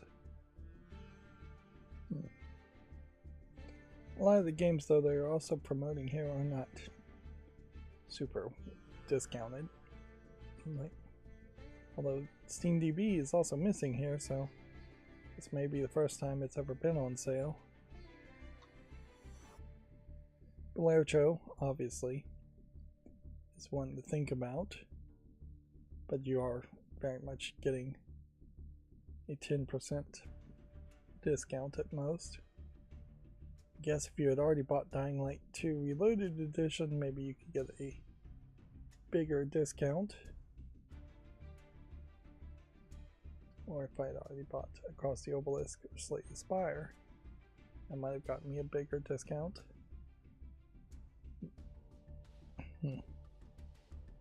Nobody's really talking about Belarcho. People are still playing it, but nobody's really talking about it. Arkham Knight. Again, going in circles. And then that was the last game being talked about.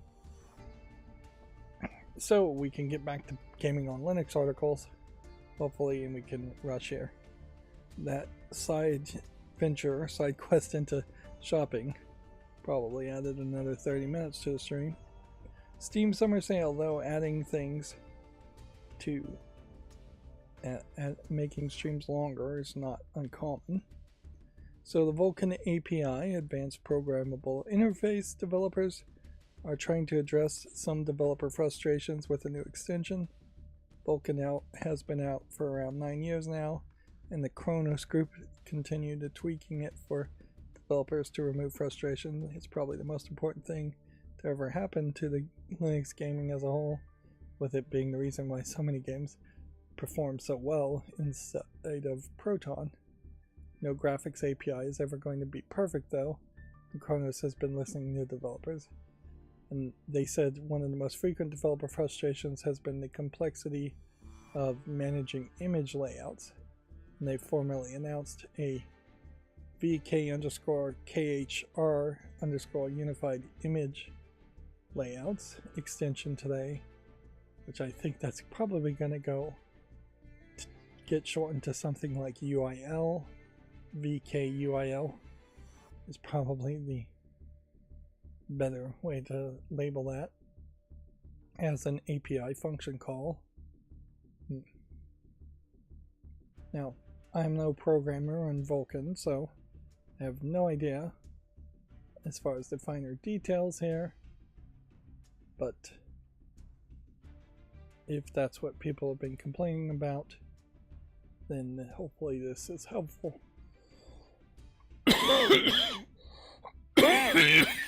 That's about all I can say about that while I'm coughing my lungs out. Or even when I'm not coughing my lungs out.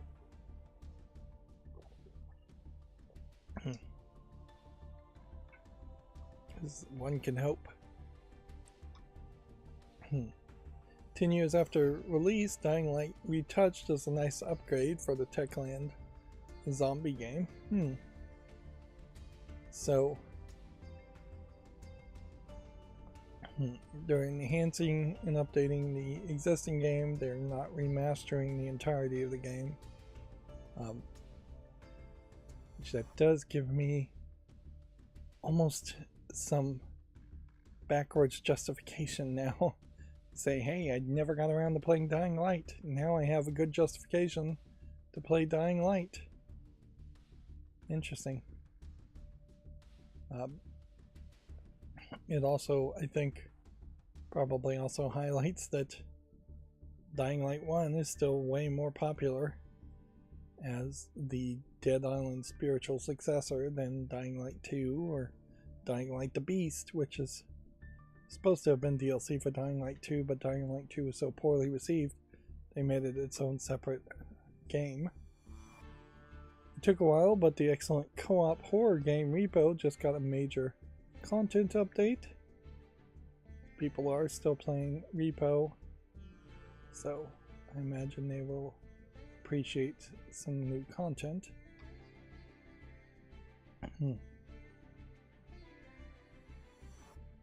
Which I somehow haven't made a YouTube short on this. I don't really believe that. Humble Choice is getting another price increase, which feels like they did that just a few months ago.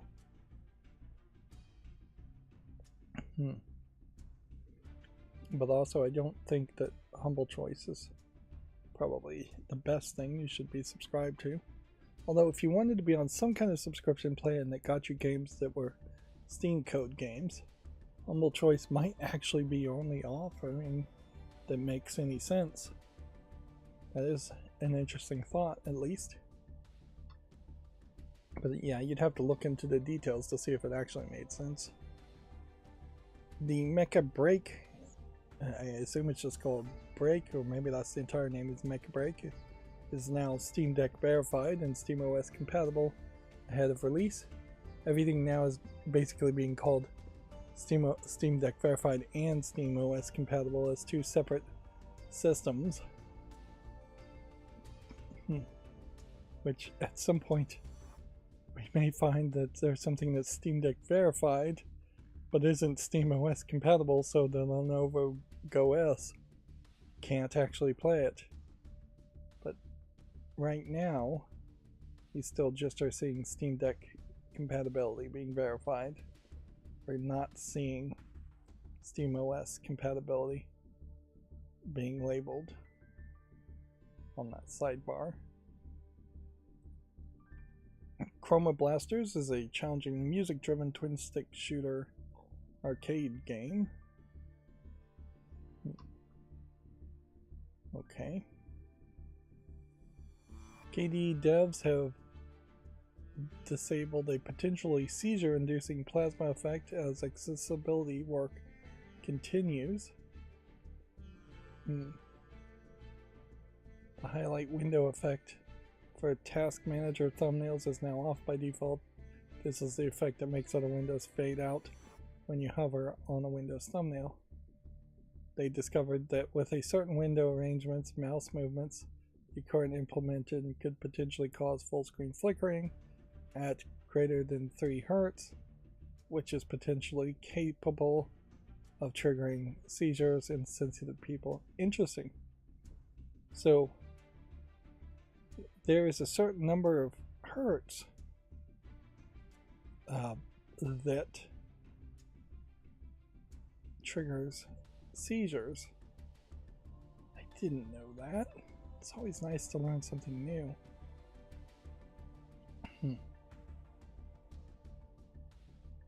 Yeah.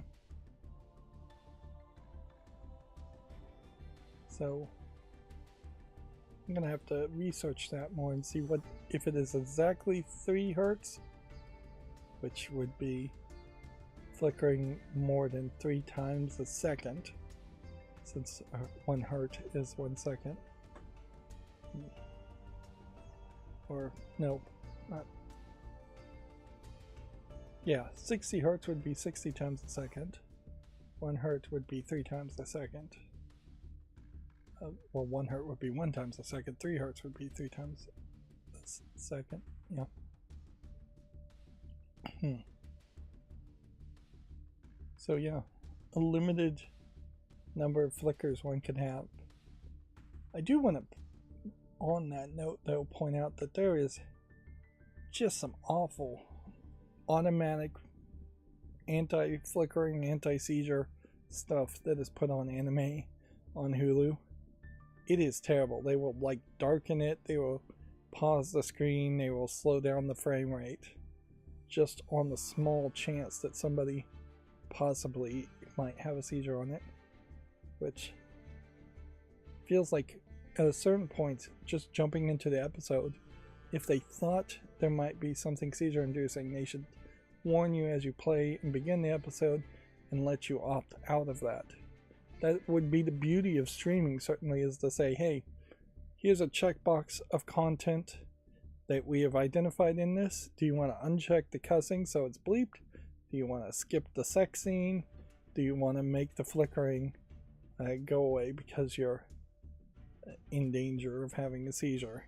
Do you want to stabilize the audio?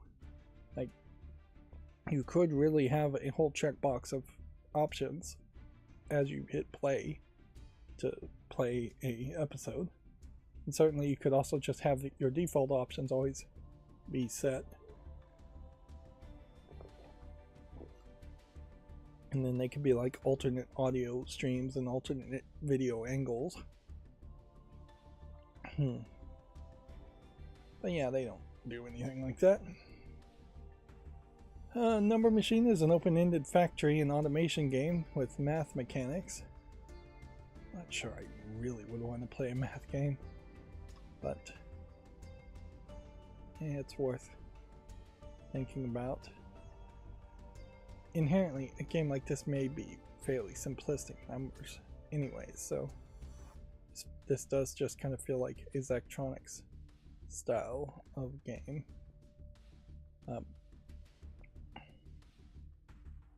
Yeah, as long as you're not going above 5 times multiplication tables, I'm probably fine as far as doing math off the top of my head. But if you start, and most people could probably do a lot more. There was a lot of education around memorization and multiplication tables when I was younger. I engaged with none of that. I simply did not have the ability to memorize that, nor did I have the care to memorize any of that. Which has only hurt me in one scenario in my entire adult life, and that is the scenario of watching Countdown on YouTube. Countdown being a British show that involves numbers challenges in which you have to reach a 3-digit number using a combination of 5 numbers, 2 big numbers and 3 small numbers, which is to say, not memorizing multiplication tables didn't really hurt me, and it isn't going to hurt anybody in the future, as everyone now does have a calculator in their pocket, and very rarely does anyone need to actually do in their head multiplication. Addition, subtraction, basic things still should be learned, obviously, but the reality is learning how to put it into a computer program or a calculator is much more useful for modern society than learning how to do it freehand or with a slide rule or an abacus or any other archaic form of number crunching machine. You can get the BioShock collection and the Mafia trilogy in the latest Humble Bundle. Some of these we already talked about as far as gaming on Linux. Yeah. I swear I made a YouTube short on this. And this should be checkboxed. I'm gonna use that as my marker to test what is going on. Mafia Definitive Edition. Yeah, I swear I would have done that.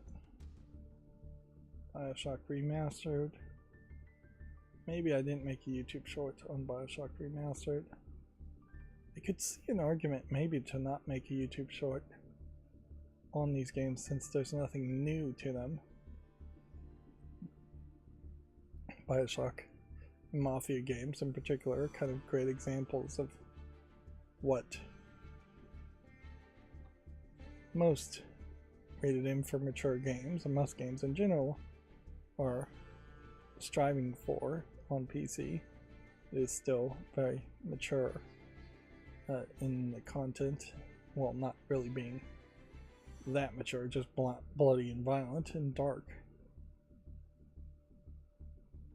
But yeah, there's just a lack of kid-friendly games, or interest in making kid-friendly games. Just look at the screenshots here. This is kind of great examples. You have one character that may be a little bit cartoony and bright and colorful, and then pretty much every other one is violence and destruction and very much telling you visually what the game is actually. Even in this case, the one character's hitting somebody with a book, or wielding a book at least. Yeah, and weirdly, this is actually a Gamatsu article in the wrong place. I'm still not sure why that would be in the wrong place. But a 2 Heart Remake DLC, extra stories for Sirio and Masashi has been announced. Which, a remake of an old visual novel does not feel like there needs to be DLC involved in that at all. So that feels very weird. Yeah. I'm still just, should I make YouTube shorts on DLC? No, I'm still just trying to keep things a little bit shorter and smaller, and so main games are my focus that I want to focus on. I'll bring us to GameDeveloper.com, and I see there's like 5 articles, and I can't really believe that there are 5 new articles here. Well, one of them is a patch notes, which is just a reselling and repackaging of other articles. EA CEO Andrew Wilson earned 260 times more than the company's medium, that is their middle worker, last year. Which, yeah, for anybody in a corporate ladder structure to be paid so much more is frankly immoral, in my opinion. It really is. At a certain point, it is just robber baroning. It is just exploitation. It is just not good citizenship for anybody to make that kind of extra money. Unfortunately, that is just the way CEO pays have come, and there is no laws in the United States, at least, limiting the pays of CEOs. And there is no taxes, at least in the United States, reducing the benefits of being overpaid. Meanwhile, there are things that certainly could be done, as far as you could make corporations pay heavy fines and taxes into things like food stamps if any of their employees happen to be on food stamps or any other kind of assistance programs. You can make them all pay more when they're making massive amounts of profits like that into retirement funds or social security funds, pension funds. Usually it would be pension funds.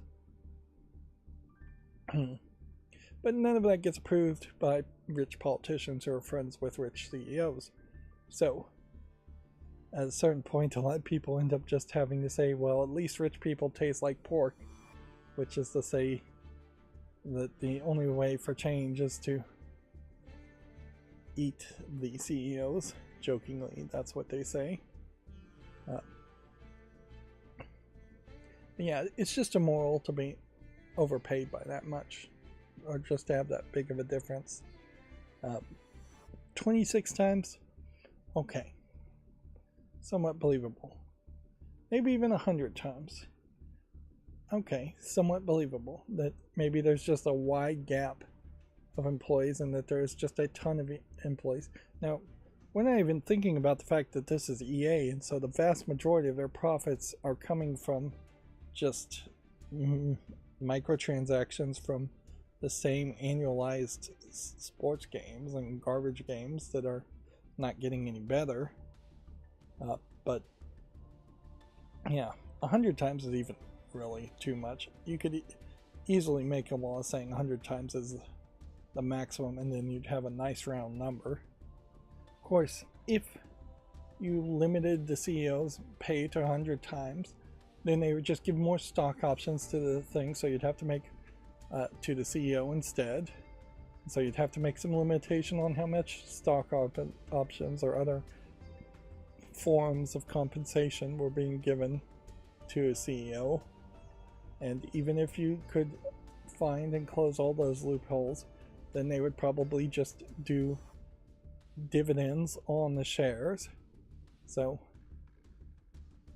while capping a CEO's pay to a maximum, or capping rich people's pay to a maximum, there really is no way to dance around the fact that there's a need for living wages and minimum wages to go up quite a bit,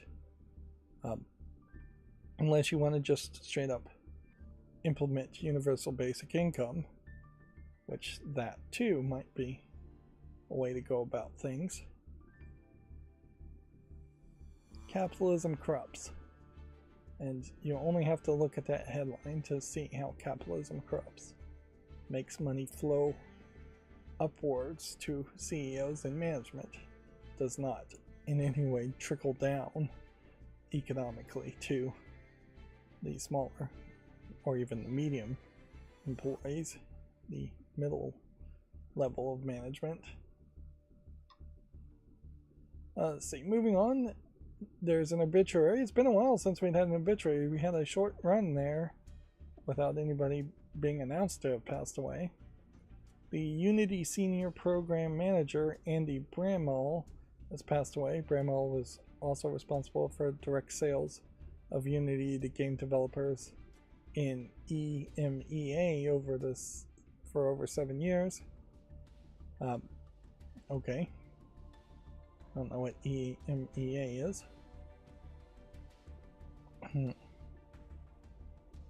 40 plus years career. That's another thing people need to realize, is that a lot of people work for 40 years and are either too sick or are already dead by the time they start thinking about retirement or try to retire.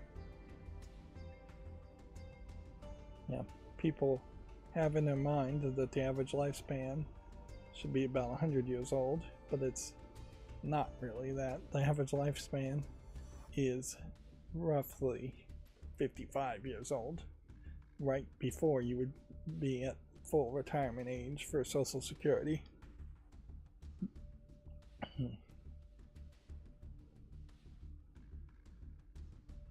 But yeah, yeah, I guess I don't really have too much more to say. This is just an obituary. I was looking at a GitHub project, and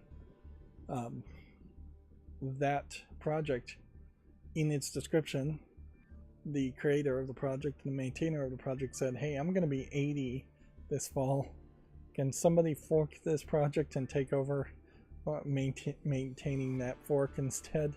Because I'm just too old to really be maintaining a GitHub computer programming project." There's a report that Lost Records developer Dontnod is making layoffs.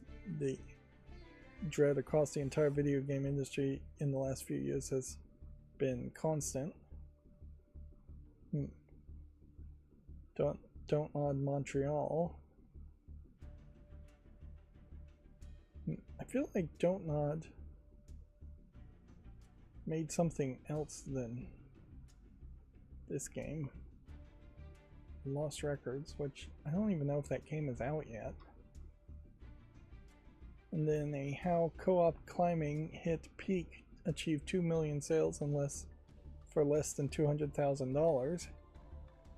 The secret behind Aggro Crab and Landfall's latest hit. So apparently Peak is a big success according to GameDeveloper.com, although maybe they are just promoting the game quite a bit. Yeah. Well, this game is out now, and we are getting overall very positive response for this game, which is interesting because I didn't feel like the animation style was particularly any better than the original version of the game. It's the animation style. It definitely felt like I would have just preferred for the original art to have been released in a new engine. Maybe it works better in motion, or maybe it works better statically, or maybe the story of this visual novel is just so popular it doesn't matter. Alright, well then that's going to move us to all the new games on Steam, and we're going to potentially be at the 5-hour mark if I don't move fast here. And we'll just go through all of the games. See, now weirdly this one, which is probably not YouTube family friendly, so I'll scroll down, is not tagged with anything. So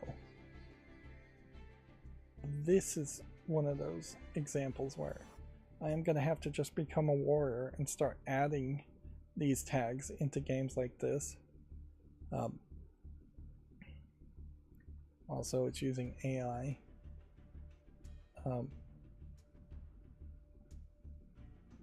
to do something. Let's see.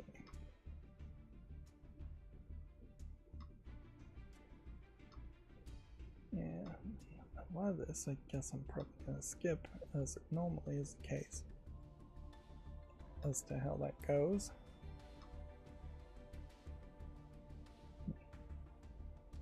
Seems like we may have finally gotten down to a point where the survivors clones are not so prominent. The Exit 3 clones still around, but not prominent. Still too many hidden object games.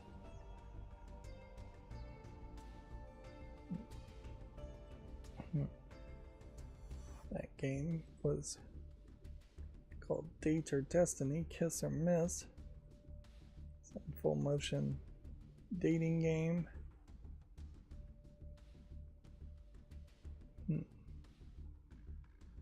Yeah. I wonder if AI content games are now getting inappropriately tagged, or if there isn't just some weird sabotage going on as far as inappropriate tags. I wouldn't be surprised if it isn't sabotage at all, or as much as it is self-sabotage, in that publishers are adding like hentai tags to their games just because they think hentai games get them a lot more views. But at a certain point, maybe Valve needs to crack down even more on companies that might be doing that. But that would require some level of verification. I don't know if Valve has experimented at all with any of the large language module style video detection software. Probably they have something that they use, but I'm not sure if you could say take this video and these screenshots that have been submitted and churn back a categorization based on this subset of tags that you think would be appropriate to be applied to it. And even if you did have an AI, as they call it nowadays, that could look at the screenshots and videos and send back tags that should be applied to a game like that, no guaranteeing it would be accurate at all. Yeah. This is probably too much Chinese chess in VR. That seems kind of unnecessary for what it is. You know what? I'll check it on the VR and then not make a YouTube short on it. This Blue Reflection game is already mixed reviewed. People not happy with it for some reason. Summer's Pocket Blue Reflection was the name of that visual novel. Yeah. I'm gonna try a little harder for the next couple days if I remember to do it, which is a big if, to see what YouTube shorts get views and which ones don't. It does seem like the visual novels in particular may not get many views. And that might be a language thing, frankly. That if I put the original Japanese language titles in the videos, maybe that would help. That would be hard to do, certainly. That would be special extra work. I saw a YouTuber showing off the Sense 3D emulator that turns 2D NES ROMs into 3D voxel ROMs. And frankly, the way he showed it off was pretty terrible. And that he was really just turning around the camera so you were looking from the wrong side and really just could not see the main character and actually play the game. Which it did probably highlight how that emulator really works, in that it just adds the ability to move the camera using a right analog stick. And I question if that emulator would actually work with every single NES game that exists, or if it has to be individually programmed for specific games.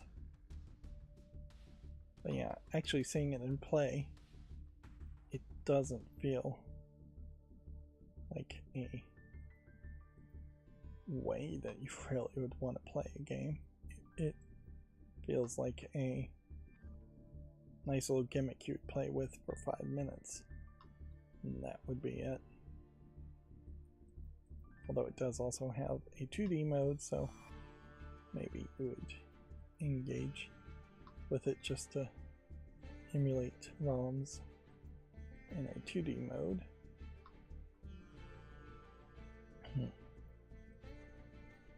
But yeah, with that, I am thinking I'm running out of things to say. I've been experimenting with trying to mix barbecue with macaroni and cheese. I was able to do that.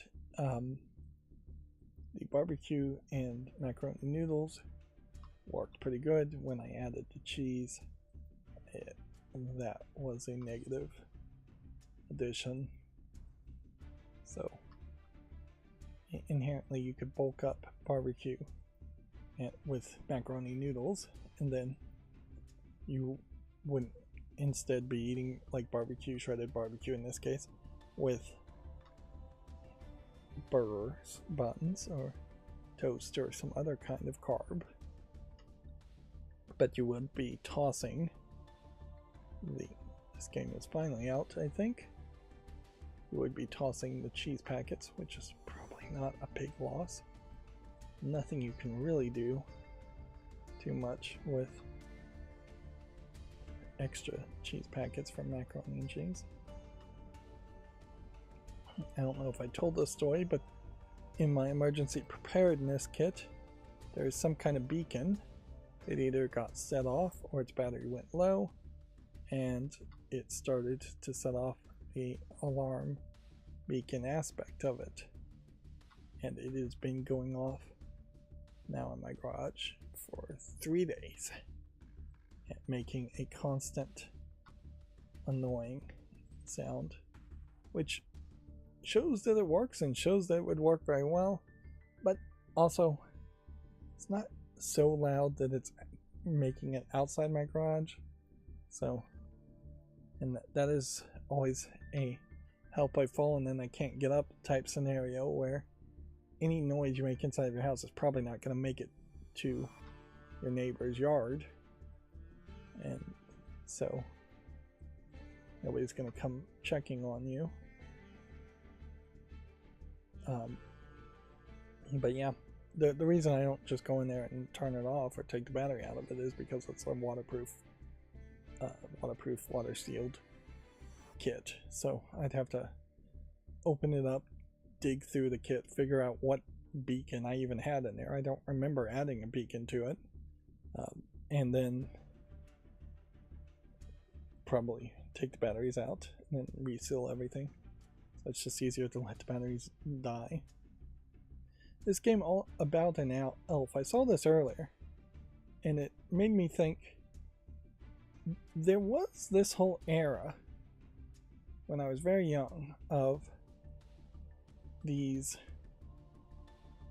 terrible cartoons that were made like in former USSR countries, and then they were collected. Often they were like public domain collections too of old cartoons, and then so people would take these that nobody is going to sue them for selling, put them on tapes and sell them, often in discount stores like dollar store type places. And looking at this awful weirdness, which might be just an intentional avant-garde surreal art style, but I doubt it. It feels like it is probably just some random asset flip nonsense, trying to be as weird as possible. Looking at this though, it makes me really wonder if that same spirit has been rejuvenated, as far as how can we take something that is of no real value at all and somehow sell it. And Steam Direct apparently has become the new marketplace to sell this kind of ridiculous nonsense content. Unless there's just something I don't see about this, but I don't think so. I don't think I'm that off the mark here. My guess is that this is something from some foreign developer who, even making a few sales, would still benefit, or might be trying to money launder in some way. That's the other suspicion. You would have thought we would have seen a lot less Russian asset flip games on Steam, and a lot less games that support Russian as a language, but you still occasionally do see Russian language games, at least on Steam, despite there being embargoes. This looks interesting. A dice baseball game. This looks very uninteresting. A boring text thing. That might be an older game.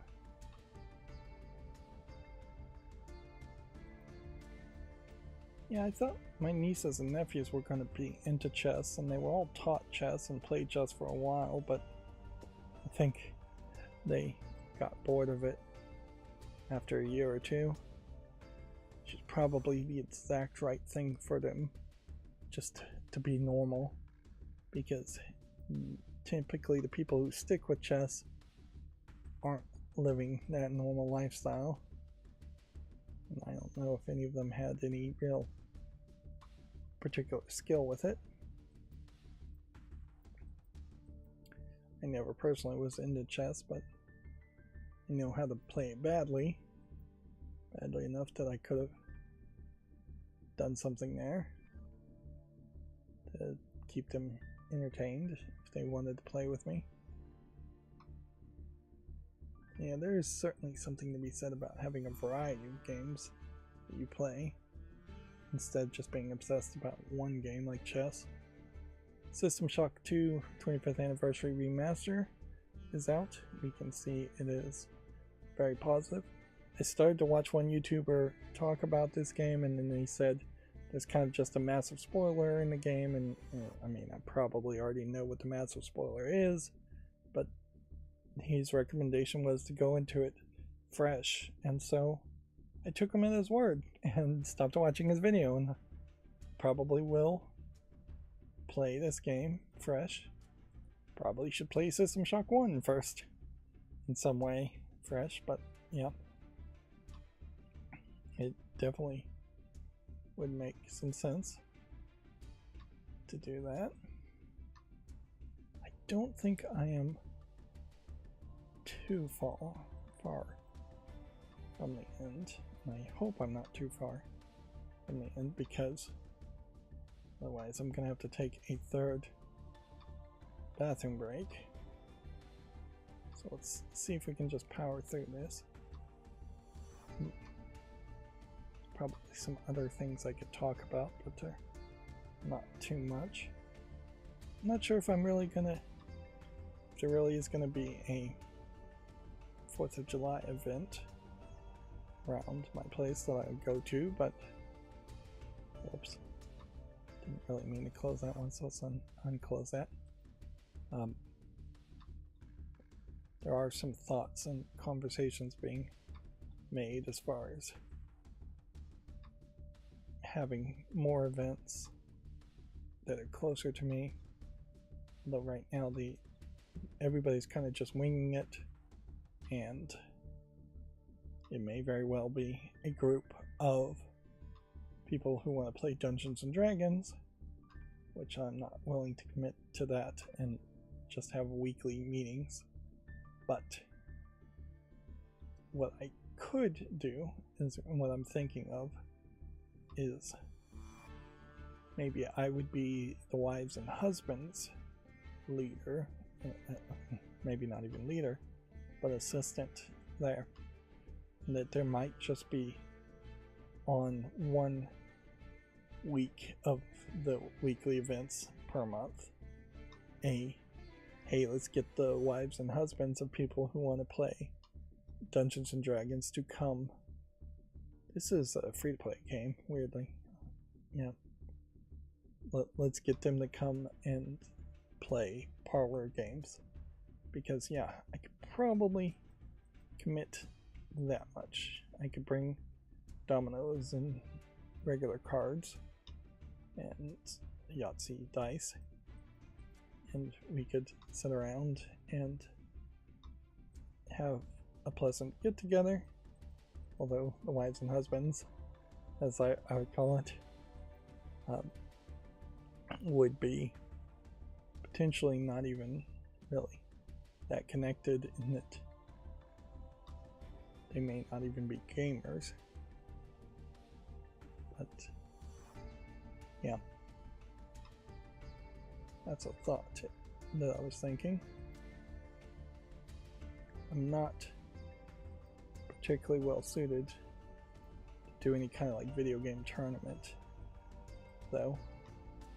I could bring my Steam Deck and literally one person could play a game, and that's about it.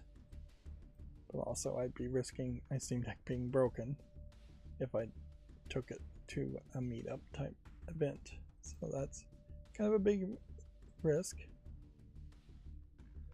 Let's see, refunds discounted and patch plans. Hey everyone, we've got some important updates to share. Let's look at this update from Warhammer 40k Space Marine Mastercrafted Edition, and then let's look at the rest of the follow list. After Ink Revival update 1, and that's about the only news that looks interesting so far. Yeah, I still don't really have enough on the follow list for anything big until July 10th. If you purchase Space Marine Mastercrafted Edition, you're eligible for full refund regardless of playtime, as long as you request it before 6 p.m. BST or 10 p.m. PST, July 10th, 2025, when the Steam Summer Sale ends. So apparently the game is being rated mostly negative, and it's 50% off already.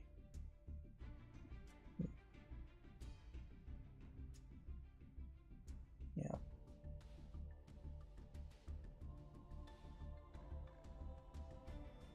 Saying basically refund it manually and then repurchase the game at the discounted price.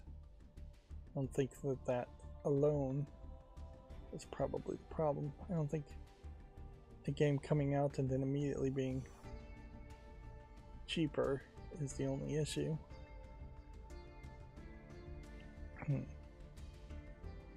It's a decent port, but not worth the price they're offering. Not to mention it should have been given out for free for owners of the original game, or at least at a discount. Definitely not recommended at full price point. Let's see. Doesn't work on Proton, it says. Ran into a bug. There's nothing here that could cost $40. The price is ridiculous. Wow. Does seem like it is just a price issue. I was expecting performance issues to also be prominent, and there was one bug, I suppose. Yeah. The vast majority of Warhammer 40k content on video games on Steam is unsatisfactory as far as its review levels and just not high enough quality.